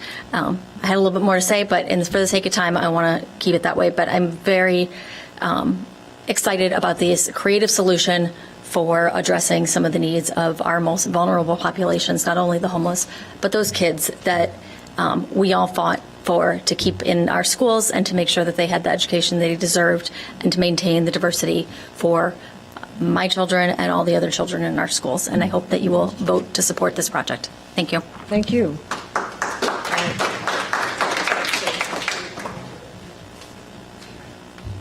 Are you Teresa? I am. Okay, wonderful. I am Teresa Melroy. I am a new resident to the city of Evanston within the past year in the 3rd Ward. And welcome. Thank you. I love it. I'm your alderman. I know. I love it. Take as long as you like. Get comfortable? No. Listen, I am very pleased for the opportunity. I'm new. I learned about this development opportunity very recently, and I've been very pleased for the number of voices that have come out in support of it, and I want to add my voice as a new resident to that chorus, because I think this is exactly the kind of development and exactly the right place for this kind of development to maintain and to continue to enhance the vitality and everything that we really do love about it, and the reason that I came here myself. And I think all of those voices have certainly been quite eloquent and given you all of the lists, so I will not reiterate those here, but I thought it would be good to hear that I am a new resident and that I am supportive in that capacity. Thank you so much. Thank you. Now we have Trish Connolly. And then I have Kiera Kelly. Did you want to speak on this, Kiera? Okay. So I signed up early on, like I thought it was number 3 or 4, but you didn't call my name. Nope. On the blue.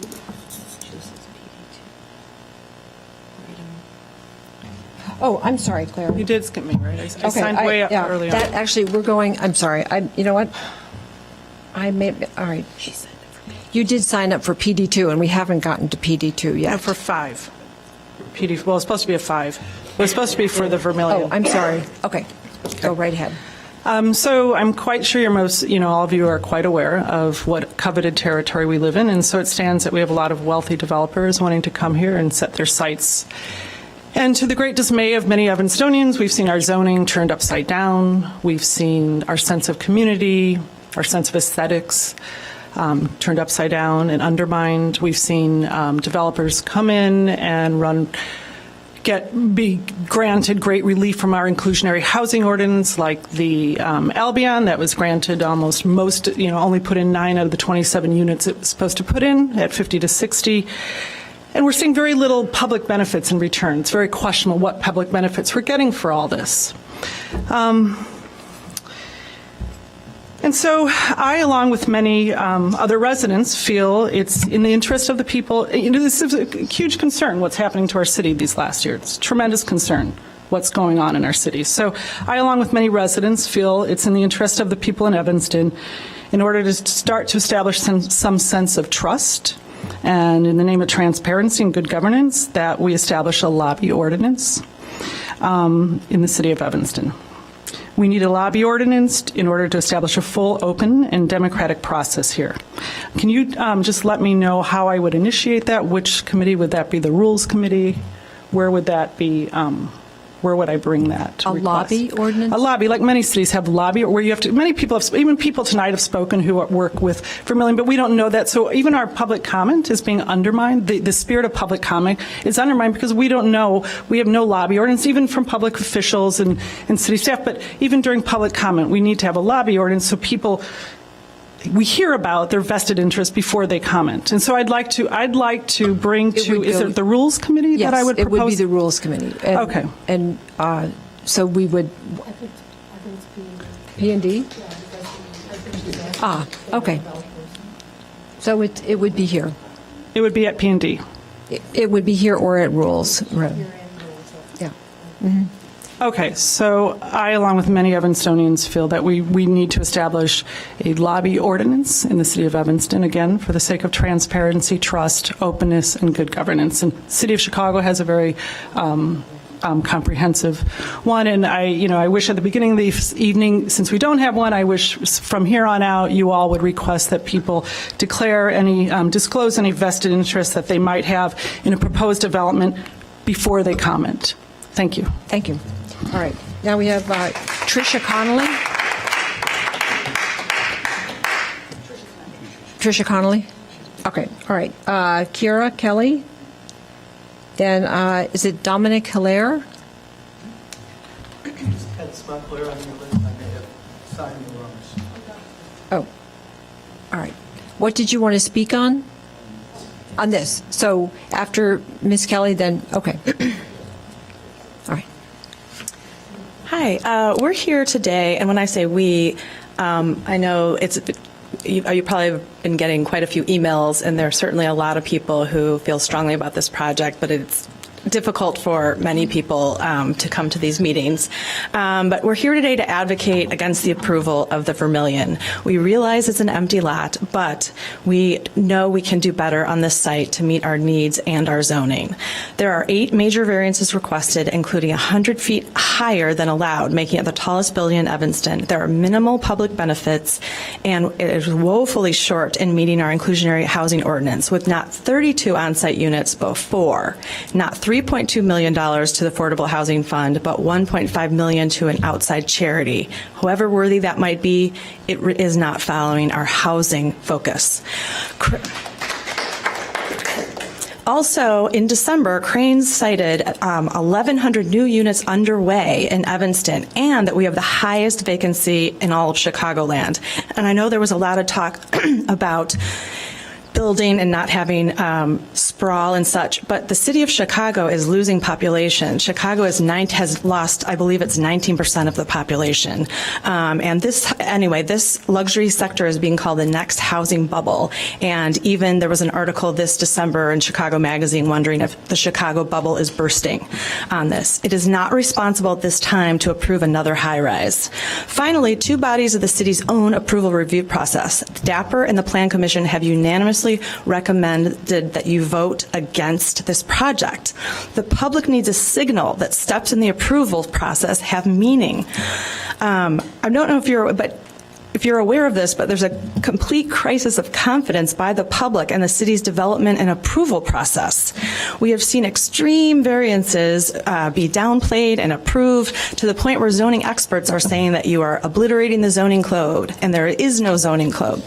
Similar with the inclusionary housing ordinance, as we see developers, similar like the Albion, demanding 18% return on their investments, while other experts who review the proposal say it certainly was bankable at half of that. Citizens are frustrated, and we citizens have now done our homework, read the ordinances, read the proposals, learned the zoning, followed the process, only to see them not followed. A recent article in the Roundtable aptly was titled, "High-Rise Freefall for All," and that's how we feel. But laws matter, zoning matters, affordable housing ordinance matter. We must have evidence that they mean something. Please follow our zoning laws and recommendations on this project. No more arbitrary exceptions to zoning. Finally, we echo Alderman Wynn's statement around the time of the Albion that we must have a development plan and stop these epic battles with each and every proposal. Let's revise the 2009 plan or come up with a different plan and codify something so we have clear expectations, clear direction, clear zoning, and clear laws for all of us. And in the meantime, we need a moratorium on development. It's not healthy for our city to go on like this. Let's address this as our community for the sake of our city and our future. We can get this right. Thank you. All right. Dominic Hilaire. I'm reading for Dominic. Okay, thank you. Dominic Hilaire. Darlene Cannon here. I'm reading on behalf. This statement is being read on behalf of Dominic Hilaire. He's second ward resident. Dear council members, I would like to comment that I am a lifelong Evanston resident, and I have seen many changes in the town in my lifetime. Most of them have been positive or necessary, but never in excess. All the changes were primarily based on needs of the community and keeping in line with preserving the essence of what makes Evanston unique and stand on its own. I feel that we are going in a direction of excess where we are overlooking the need and the preservation aspects that keep downtown Evanston special and made it a draw for visitors as well as our residents. The fact that another residential location was approved very recently and another being considered, where both are currently outside the guidelines that have been set by the council, are very disheartening. Downtown Evanston needs a draw of business, both small and large, that would bring in commerce and a place for our current residents to come to and enjoy, especially our younger generation who live here, who also should have a place to go and enjoy in our downtown area. I ask the council, especially those who are lifelong residents, to please think deeply on your decision with this new complex and considering making improvements on what's already here. Think of the places long gone that you still remember that made Evanston very special, and try to work on bringing those places like that back to this city. Thank you very much for your time. Sincerely, Dominic Hilaire, second ward. Thank you. All right. Finally, we have one last speaker, Chris Kruger.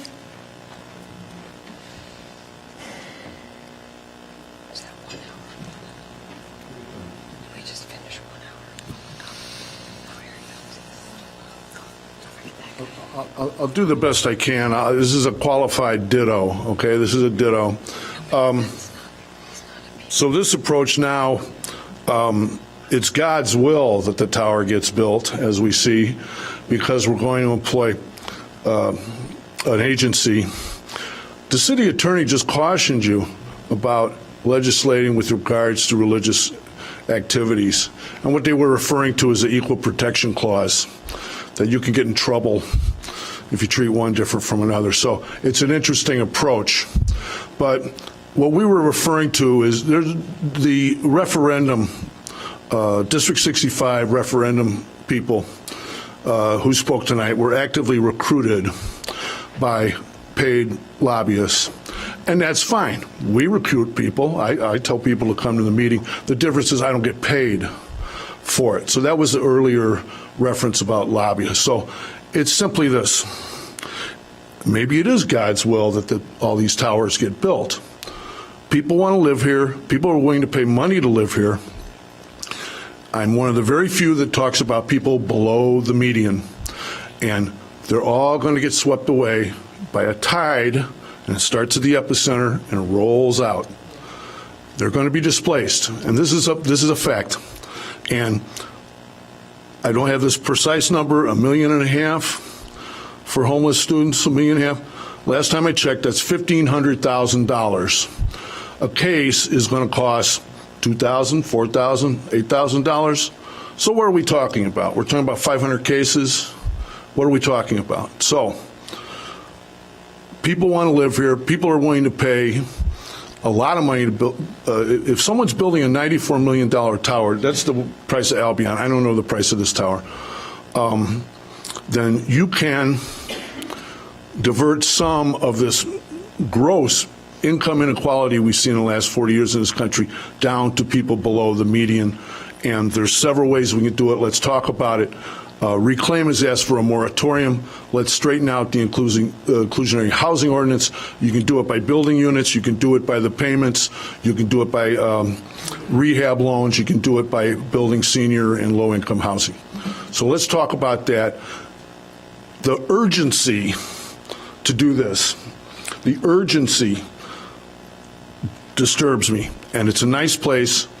And it deserves a thoughtful, and being in Chicago that has the greatest architecture in the world, people come from all over the world. People travel from China and Australia and all over the world to see the architecture of Chicago. And just to throw these things up because of this urgency, we need to look at our fiscal operations and what we can do. And so let's not give this away. And also, frankly, I'm concerned that none of this is personal to any person here. You guys get $14,000 a year and insurance to do this. You guys are part-timers. These are pros. You're up against pros, okay? And this is their day job and their night job. I don't know if we're up to this form. Maybe we need full-time aldermen. Maybe we need a few less wards. Maybe we need to do that to govern, because this is amateurs. This is AAA versus the major leagues. And we need to get every penny that we can get for the incumbents. We're the incumbents. We're not all homeless kids, and we've been here 3 generations a lot. I have a client that's getting evicted from a home right now over by Evanston High School. It's a 3rd generation Evanston person being evicted from a home. And you see the demographic of the people who spoke in favor of the building, and you see me, and you can drive by my house. It's a 2022 Dodge, okay? So let's be thoughtful. Let's not have this urgent rush. Let's get everything we can for the incumbents, for the people of the city of Evanston. That's your fiduciary, and they're not. Contracts are adverse. That means you go, whether you buy a gallon of milk, okay? You don't argue about a gallon of milk. I'll be done in about 20 seconds. You go buy a car, you feel that adversity a little more, like maybe it is a few thousand, it's going to take me 7 years to pay it. You buy a house, you feel more adversity. These are adverse parties.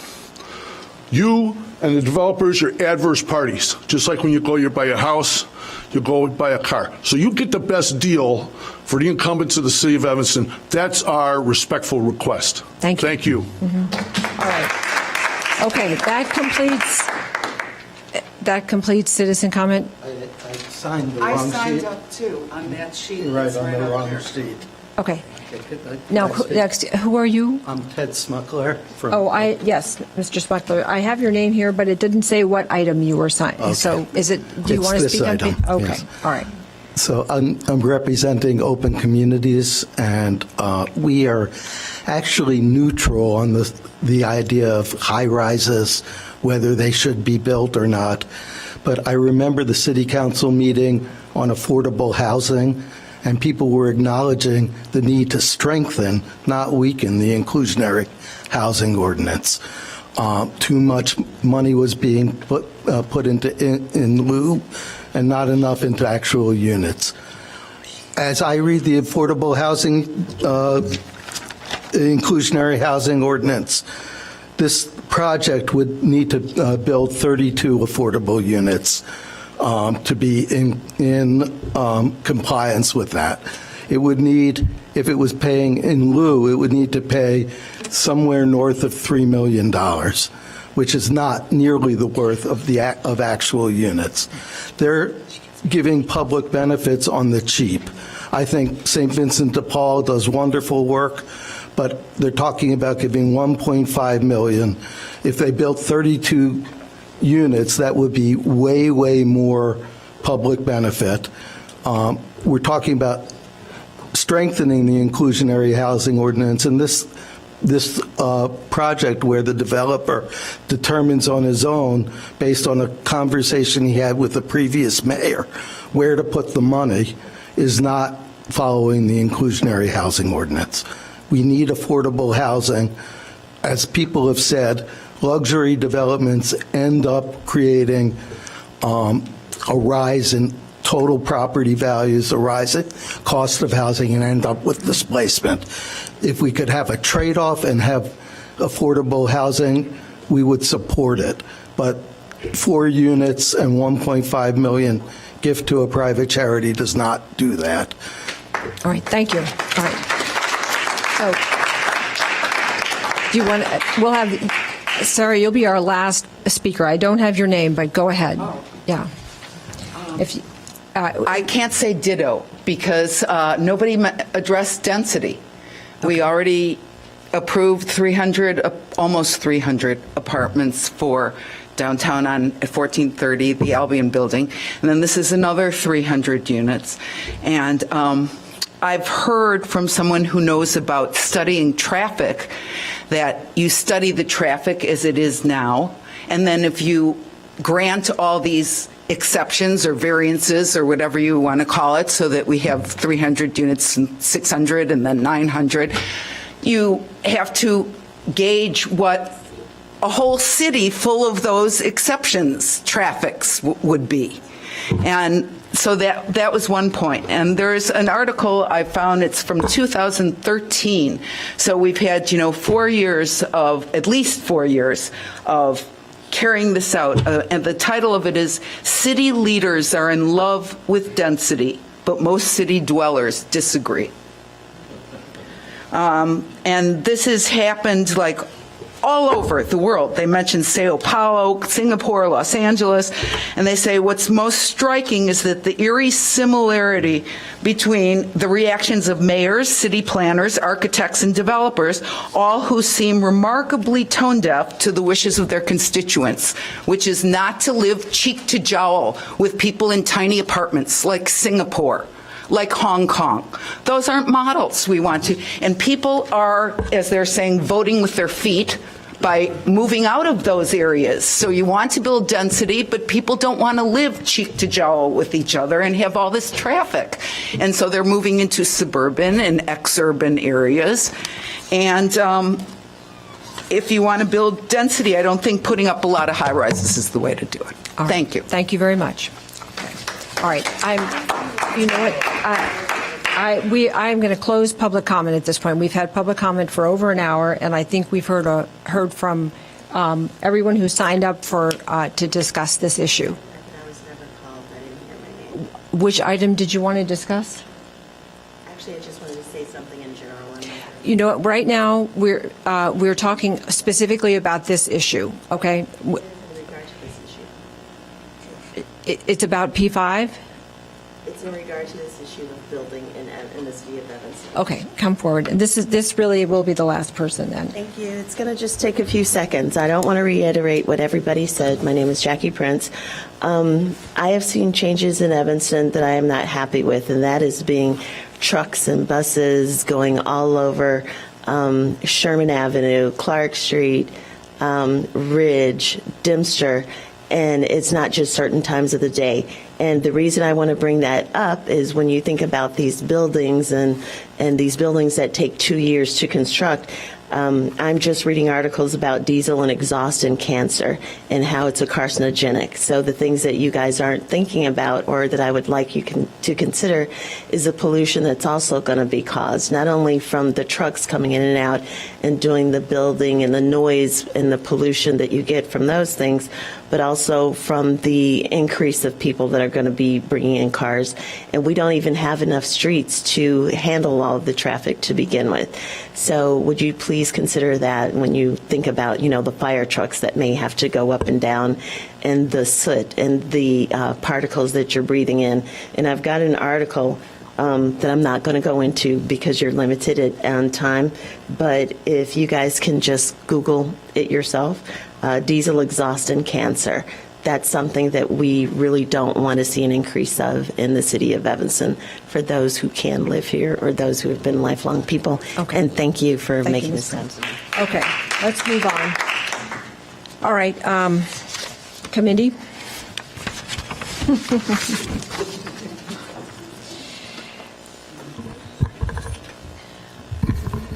Madam Chair, was there a motion? No, there hasn't been a motion. Can we take like a 2-minute break? All right, we're going to take a 3-minute break. 3 minutes, okay? All right, and then we'll come back, okay?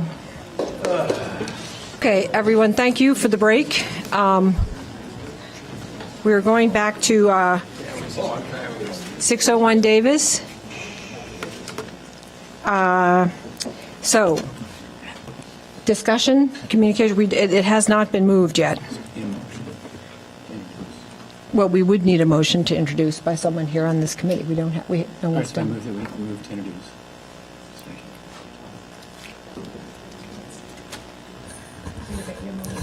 Yeah, Don. I move to introduce for conversation. I think you're right.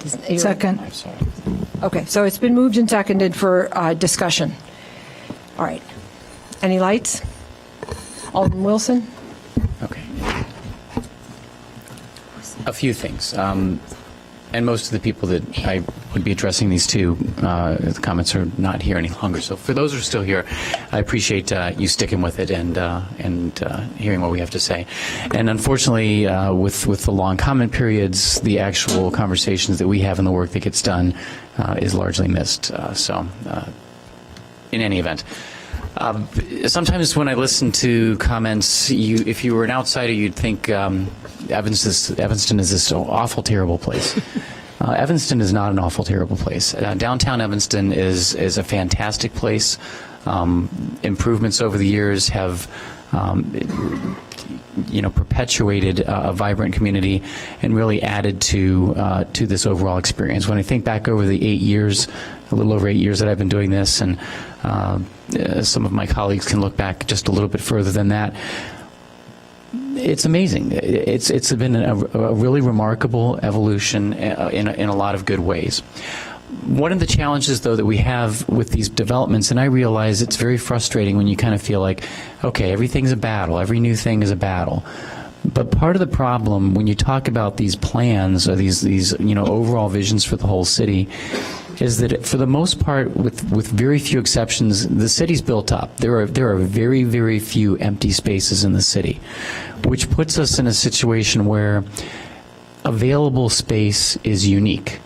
So it really does not easily lend itself to a global master plan. When the 2009 plan was passed, by the time it got passed, within probably months, it was horribly obsolete. It didn't make sense anymore, so that's why it wasn't codified. A lot of time, effort, energy, and money went into producing that plan that pretty much ended up being obsolete right out of the box.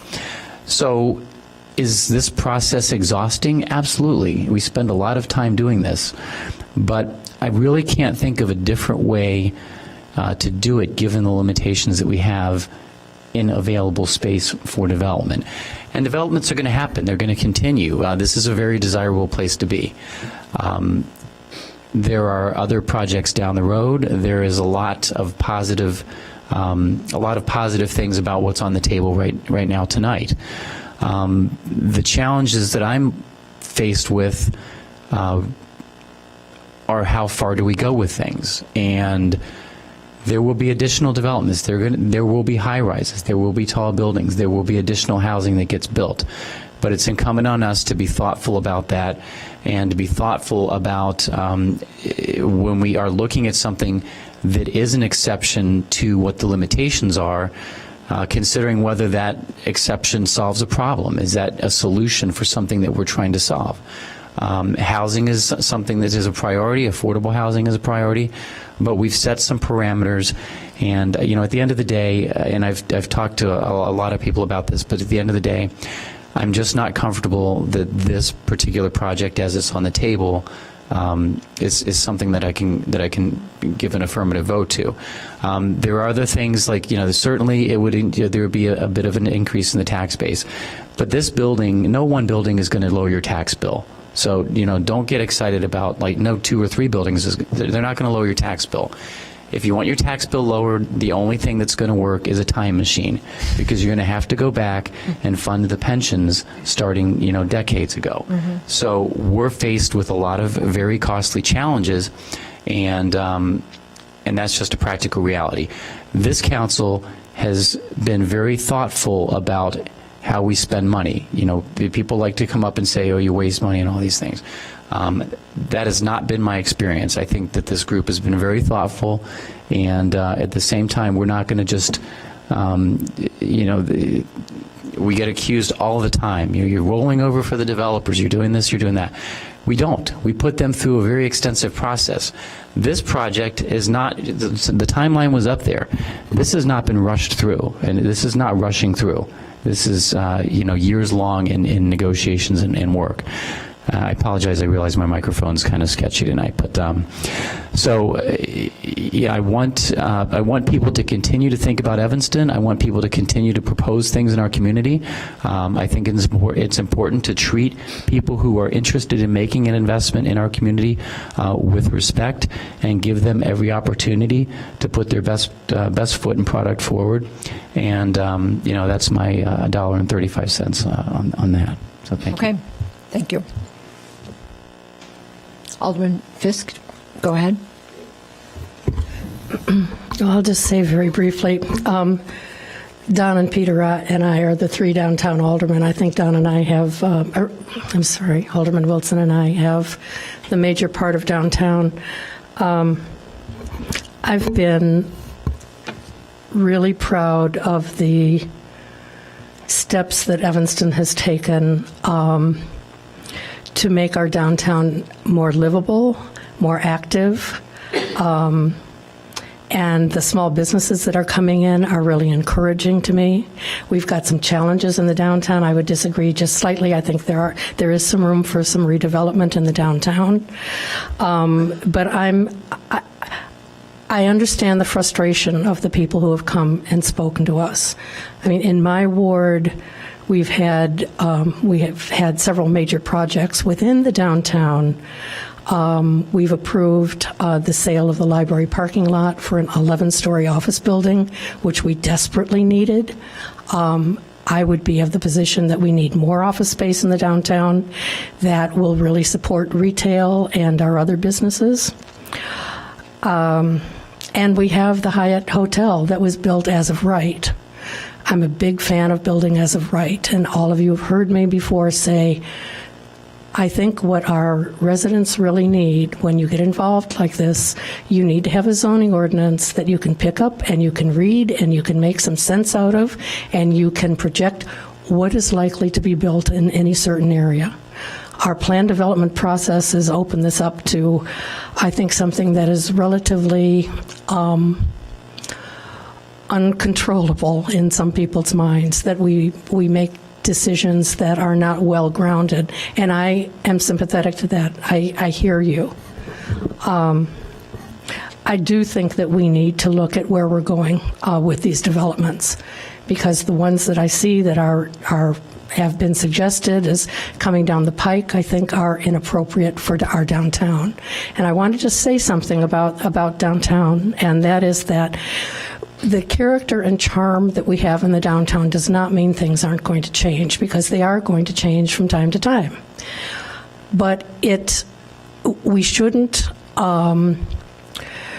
we shouldn't discount the fact that the reason why so many people want to come and develop in our downtown is because of the charm and character of our downtown, the walkability, the friendliness, all the things that we've come to associate with why we live in Evanston and don't live in another community of glass and steel and concrete. Those things have a real economic saleability, and they're part of what attracts people to Evanston, and they're worth a discussion. So this is not a project that I can support. I think most of you are not surprised at that. But I do think that we need to have a definite discussion about where we're going with the downtown, possible other building sites that might be coming forward in the reasonably near future, and what we can do to continue to support not only affordable housing in our community, but also support our central business district. Alderman Ravel. Well, I know my colleagues, along with we've been spending a lot of time studying this proposal, and I know the developers have put a huge amount of time, years into developing their ideas, and you in the audience and people at home have spent a lot of hours thinking about this as well. I watched the whole Plan Commission video. I read their packet, which was enormous. And I do think that the Vermilion proposal, has a number of really positive elements. It would develop an underused site, and it would bring important economic vitality to the downtown. It would significantly reduce the current bank drive-through from 7 lanes to just 1 lane. I'm one of the people who probably would have voted against it if I'd been on the council at that time. By preserving the university building, I think it would help maintain the much valued character of our downtown. And the proposed rental assistance and homelessness prevention program has really focused our attention, I think, on a very important population that we need to address, namely the homeless families with children in our public schools. But despite all these positive elements, I believe that the height and the density of the proposed building go too far beyond what is appropriate for this site. And I'll just run real quickly through them. It exceeds the maximum height allowed as a site development allowance by our zoning by almost 100 feet. It would be taller, 76 feet taller than the adjacent Chase Bank building, Evanston's tallest. Its 318 dwelling units is far in excess of the 93 permitted by zoning, and I do worry about the additional cars that the residential development would generate that would increase the potential hazards for bikes and pedestrians crossing the alleys at Davis and Church Street. And finally, I think granting allowances in such excess of our zoning would send the wrong signal to other developers who will expect the council then to approve their proposals of significant height and density allowance. And with respect to the proposed rental assistance program, affordable housing, as you know, is a priority for this council, and we are pursuing a variety of strategies to meet the need for more affordable housing. I think depositing fees in lieu of on-site units into our affordable housing fund will help give us the resources we need to address this challenge in what I think is more comprehensive and effective way than the proposal from Vermilion. And I suggest that we look at including working with the McKinney-Vento families in our affordable housing work plan going forward. Thank you. If there are no other lights right now, Alderman Roosevelt, did you want to go? I was going to speak. Go ahead. Then I will go ahead and speak. I think I have to say ditto to Alderman Ravel. And all the other aldermen up here, too. I think what we have done in our downtown has been very thoughtful over the years. There have been some pitched battles. I will say I think, Alderman Wilson, I do believe a plan is possible, and I think some sense of certainty within a range that provides a range of what can be developed is what we really need, because we just can't continue to have this type of battle over each particular site. And so we do, I think one of my personal resolutions this year was that I would work on some kind of downtown plan so that we can look ahead.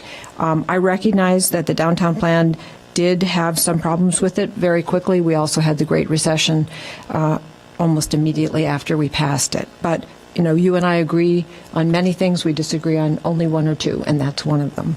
So I agree with what Alderman Fisk said and Alderman Revelle. Actually, I have notes here.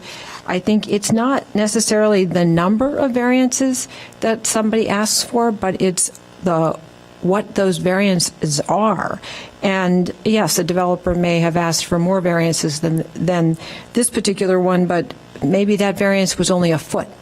And here we have so many variances that are not a foot. The height is 100 feet higher. The floor area ratio goes from 8 to 12.5. The number of units is almost 200 more. The drive-through is something that, frankly, is going to become obsolete. I know all of us may still be using it, but my millennials take a picture of the checks and do all of their banking online. And frankly, in the Third Ward, we have discouraged, actually talked a developer out of putting a drive-through into a new building because we saw it as something that is not going to be used in a few years. And here is a drive-through in an area where we don't want any more curb cuts. We're trying to eliminate them. And the idea that we would use city-paid-for parking spaces to satisfy a parking requirement that's our own requirement is really foolish on our part, or foolish on the developer's part to think that we would do that. Those parking spaces were built and paid for by the City of Evanston for business users and for people who pay permits for them, and to attract retail customers. And the 12-story Sherman Avenue garage is full every day, and that's a good thing. So why would we tie up our precious parking spaces, which do cost $35,000 each, for housing that should be providing them themselves? And, over and over again, I've said on the council here that telling me that increased real estate taxes are a benefit of a development is, I think, is pointless. We could just upzone everything and get more real estate taxes. That's not a benefit. That's not a public benefit. We could choose to do that. Public benefits are really things that are lasting and that we don't require review by law. So, and I have to say, I don't think the public benefits here are sufficient. I appreciate the design and I appreciate some of the things that are being done here, but I don't believe that the developer has listened enough to the city staff or listened to our plan commission. And I do believe in the planning process that we have here in the community. When DAPR votes no, and when the plan commission votes 7-0 against the project, to bring it here to the council without making any changes, to me, is really kind of, ignoring our planning process. I think we need to have a community that can trust our planning process. And for us to approve this project after two of our commissions or committees that we designate to examine this say no, and not just a split vote, but a firm no, I think is really a disservice to the community. So I cannot support this. And I also, on the issue of affordable housing, I agree with a number of the speakers. We are working on affordable housing, and we have an inclusionary housing ordinance. There's a committee looking at it right now, but I think it would be unacceptable for the city to accept another plan when we have a plan. We're working on a plan, and I commend St. Vincent de Paul. It's a marvelous organization, but we need to. This money needs to go into the city's fund so that the city can add to the money that we already have, and then we have control over it. So I can't support this project. Alderman Ruth Simmons. Thank you.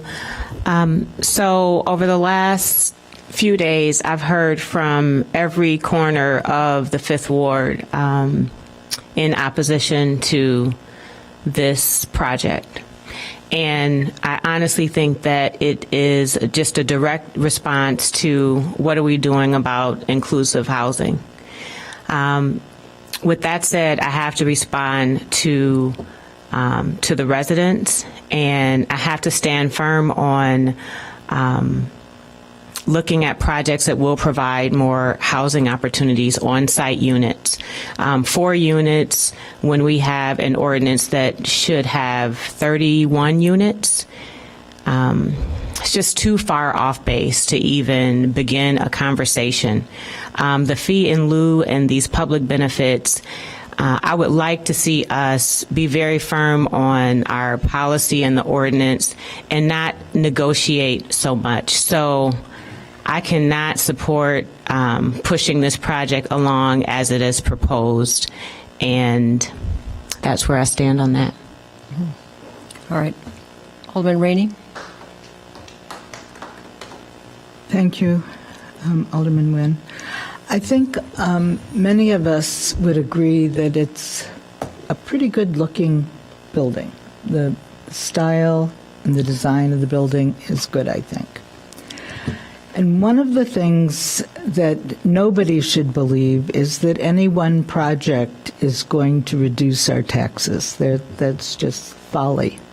However, these projects add to the tax base, and if we didn't do projects, and if we didn't continue to add to the tax base, our tax burden would be overwhelming. And that's a fact. I mean, that's just a proven fact.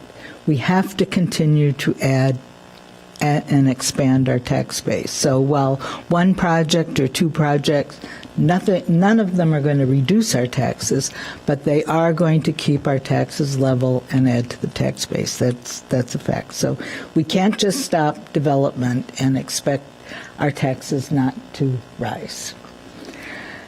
I think the project's idea about affordable housing was unique and clever, and I didn't like it at first, but the more I thought about it and the more I established in my own mind that there are so many facets of housing needs, it did meet one of the needs, and I became willing to accept their proposal. But they have been caught in an unfortunate situation of where we're confused and we're trying to put together an affordable housing plan, and so that was unfortunate for them. I agree that the variances are pretty extreme, but I'm just thinking that this property, this location needs a project, and I don't want to wait 10 years for another project. And I'm just wondering, it would take an agreement of us, and it would take an agreement of the developer, if we could table this for 4 months and see if we could get another iteration of this and see. I mean, you know, a lower building, a better affordable housing plan. I'm not sure. I would just hate to lose an opportunity of a wonderful development, and which we don't think this is. But it has some bones, and it has some spirit, and it has some design, and it takes a lot to bring it to this place. And I'm talking to our chairperson. Well, I'm going to call on Alderman Ruth Simmons, and then Mr. Cooke. Sure. So, Alderman Rainey, I would support that, and I don't know if we have to vote on that, but I do think that you've worked hard years. it's some thoughtful design, but there's some opportunity to get it right. And so to start from scratch and continue with a vacant lot, if we can continue, I thought we couldn't hold again. So We can't hold it, but we could table it. We would be, I'm sorry, go ahead, Madam Chair. Go ahead. You can speak on this issue. We would be glad to entertain whatever the procedural motion is, be it a postponement, tabling, whatever the proper mechanism is parliamentary-wise.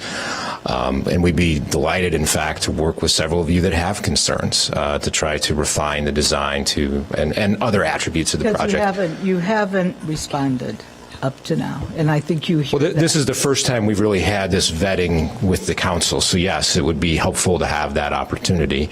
And, maybe it takes 2 months, maybe it takes 4, but we'd be glad to do it. All right, I have some lights up here. Alderman Fisk?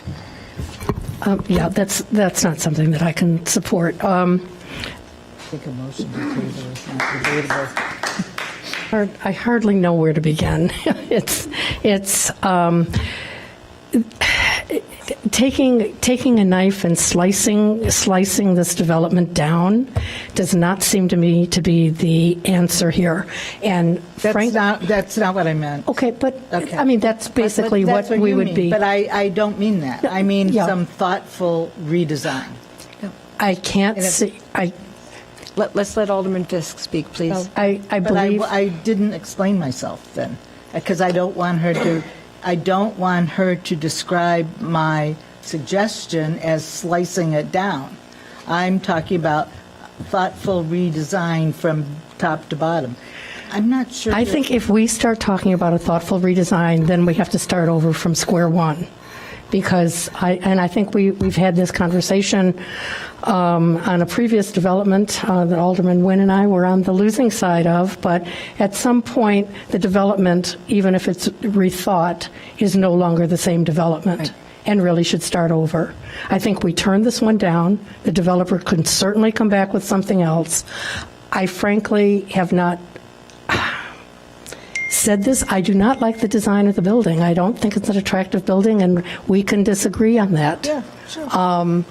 And I have not heard anything from the developer about coming down 100 feet or all the other problems that are inherent in this, and these problems have been known for a long time now. I mean, we shouldn't be in the middle of a meeting like this and start saying, oh, well, what changes can we make, when the developer certainly can count and understands that there is no support right now for this particular development.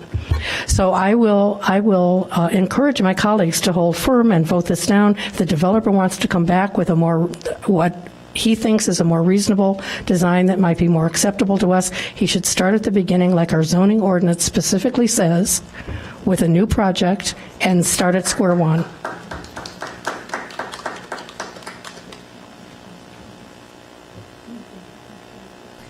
I can't support that. I think that the developer heard very distinctly from DAPR and from our Plan Commission, and did not make any changes.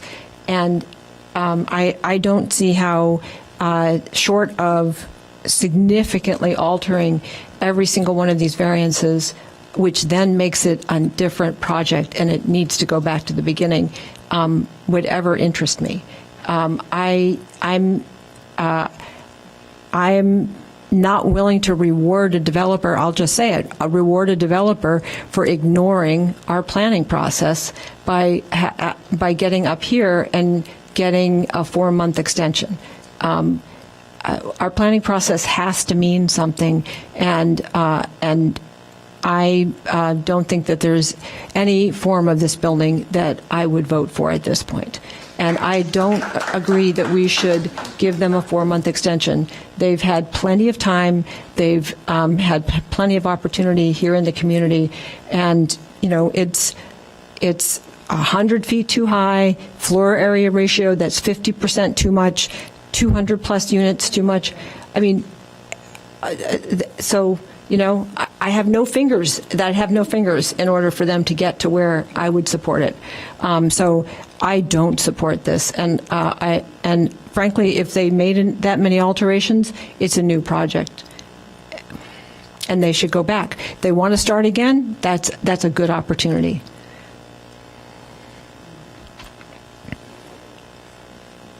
What? I'm sorry. Would you like to speak? No. Okay. I'm going to call the question. Okay. So there is a motion on the table to introduce this, and I'm calling the question. All those in favor, please say aye. Aye. All those opposed? No. Okay. The project fails. No. No. All right. Okay. All right. Given the hour, we are going to hold all of our items for discussion until our next meeting. Wait. Oh, wait, excuse me. Wait, PD1, 1740 Hinman? Yes. Okay. Can I just make a referral then on PD1? Wait, are they here? Yeah. Okay, all right. Well, we will take up PD1, 1740 Hinman Avenue. Building renovations issue. Yes, Alderman Fisk. Thank you very much. There are a couple of people here to speak to this tonight. I think we can probably hold off on that for the committee. But what I do want to do is make a reference to the Plan Commission. I am extremely concerned about this particular development and what's happening in regard to affordable housing. If we could be just a little bit quieter please. So that we can hear each other. Alderman Braithwaite and everyone else, could you all please exit quietly, and then, because we are still having our meeting. Thank you. So what's happened in this development very quickly is that this is a building at 1740 Hinman, which has been purchased and is being redeveloped. 2-bedroom units are becoming 4-bedroom units, and I believe 3-bedroom units are becoming even more than that. Folks in the building have been notified that their leases will not be renewed. I think that may have changed slightly, where people who are now renting in the building, which include people who want to age in place, are being told that they can stay in their unit, but they will have to pay the increase in rent from the $2,300 they're spending now per month to $3,800 a month. All of this is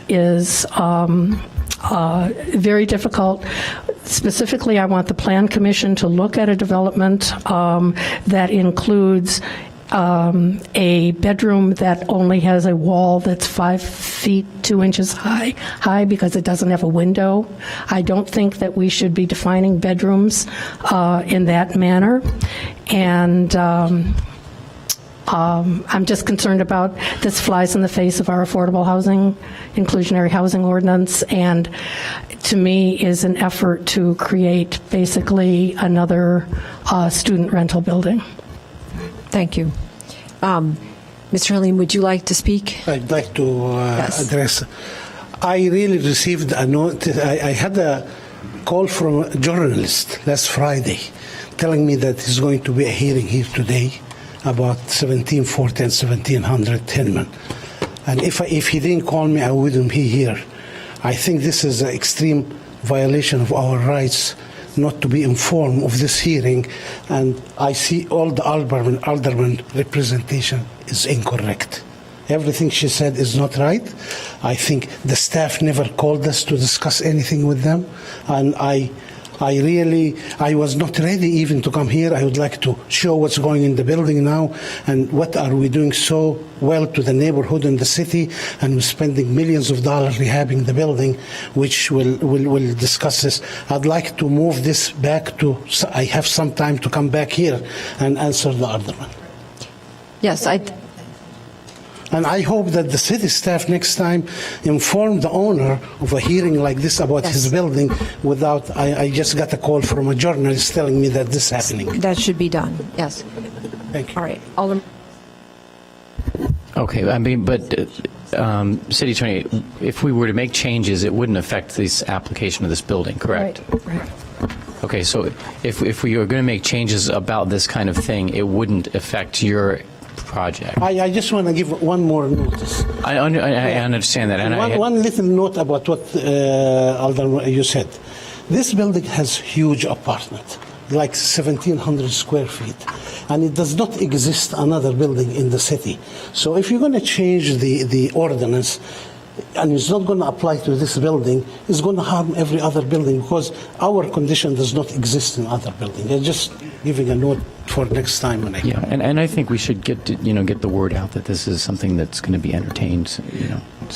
We do need to. So Alderman Fisk, you want to refer this issue? Yes, my understanding was that I needed to bring it to P&D so that I could refer it to the Plan Commission. And the issue, are you wanting to refer the issue of, I think what you're calling specifically the partial bedroom? I don't even know how you define that. The term is called borrowed light. And I raised this a number of years ago because this does not have to do with you. I know. But because there were some units being built in the Third Ward where they had a high ceiling and they only built a 9-foot wall, and so they were able to call something a bedroom that had no window. And here we're talking 5 foot. So I think that is an issue that we should have looked at. And I would like clarification from the law department. Is this particular building, is it a building permit for each unit? So Alderman Wilson, it wouldn't affect the units that currently are subject and have had an approved building permit, but it would be any other unit that would come along that would have this particular type of bedroom configuration. I think there's applications. I think that's an issue that the law department should look at. I know very little about their application process and how many units are under review for the building permit, so I couldn't opine on that. Right. Okay. All right. I just want to say something about this. Yes, go right ahead. The living room in this building is almost 30 feet long, and it's all big room. And tenant will come, and they put a partition, maybe made of a plywood they buy it from the hardwood store, or very unsafe condition. And we are building a wall only 5 feet. 5 feet and 8 foot 6 inch. This is not a bedroom. We're just making a partition so the tenant will not come and do something which is fire hazardous. I mean, we're putting like a dining area, a den, anything you can call it in, but you can't call a bedroom when you have a 5-foot wall. This is what we're doing. We're doing the building safer. We're doing the condition that the tenant will not put curtain to divide the room. They're not going to put thing which is fire hazardous. And Alderman, we're spending a lot of money in that building, and I'm going to show you a picture of it. The building now is built 40 years ago. They did not spend $1 in the building, and we're putting $1 million to. We have pictures. We show you what we're doing. I think all of us, we should be proud of what we're doing there. Thank you very much, Mr. Lane. Okay. Thank you. All right, thank you. All right, so Alderman Fisk, you've made your reference to the Plan Commission then? I'm asking the committee to allow me to make the reference to the Plan Commission. I would second that. Right. Yeah. Yeah. All right. Thank you. Okay. All right. We're going to hold items PD2 and PD3, which are the public benefits and the impact fees of planned developments, until the 26th. So thank you all. And now the City Council will start in 5 or 10 minutes. Okay. At 11 o'clock. Thrills. Okay.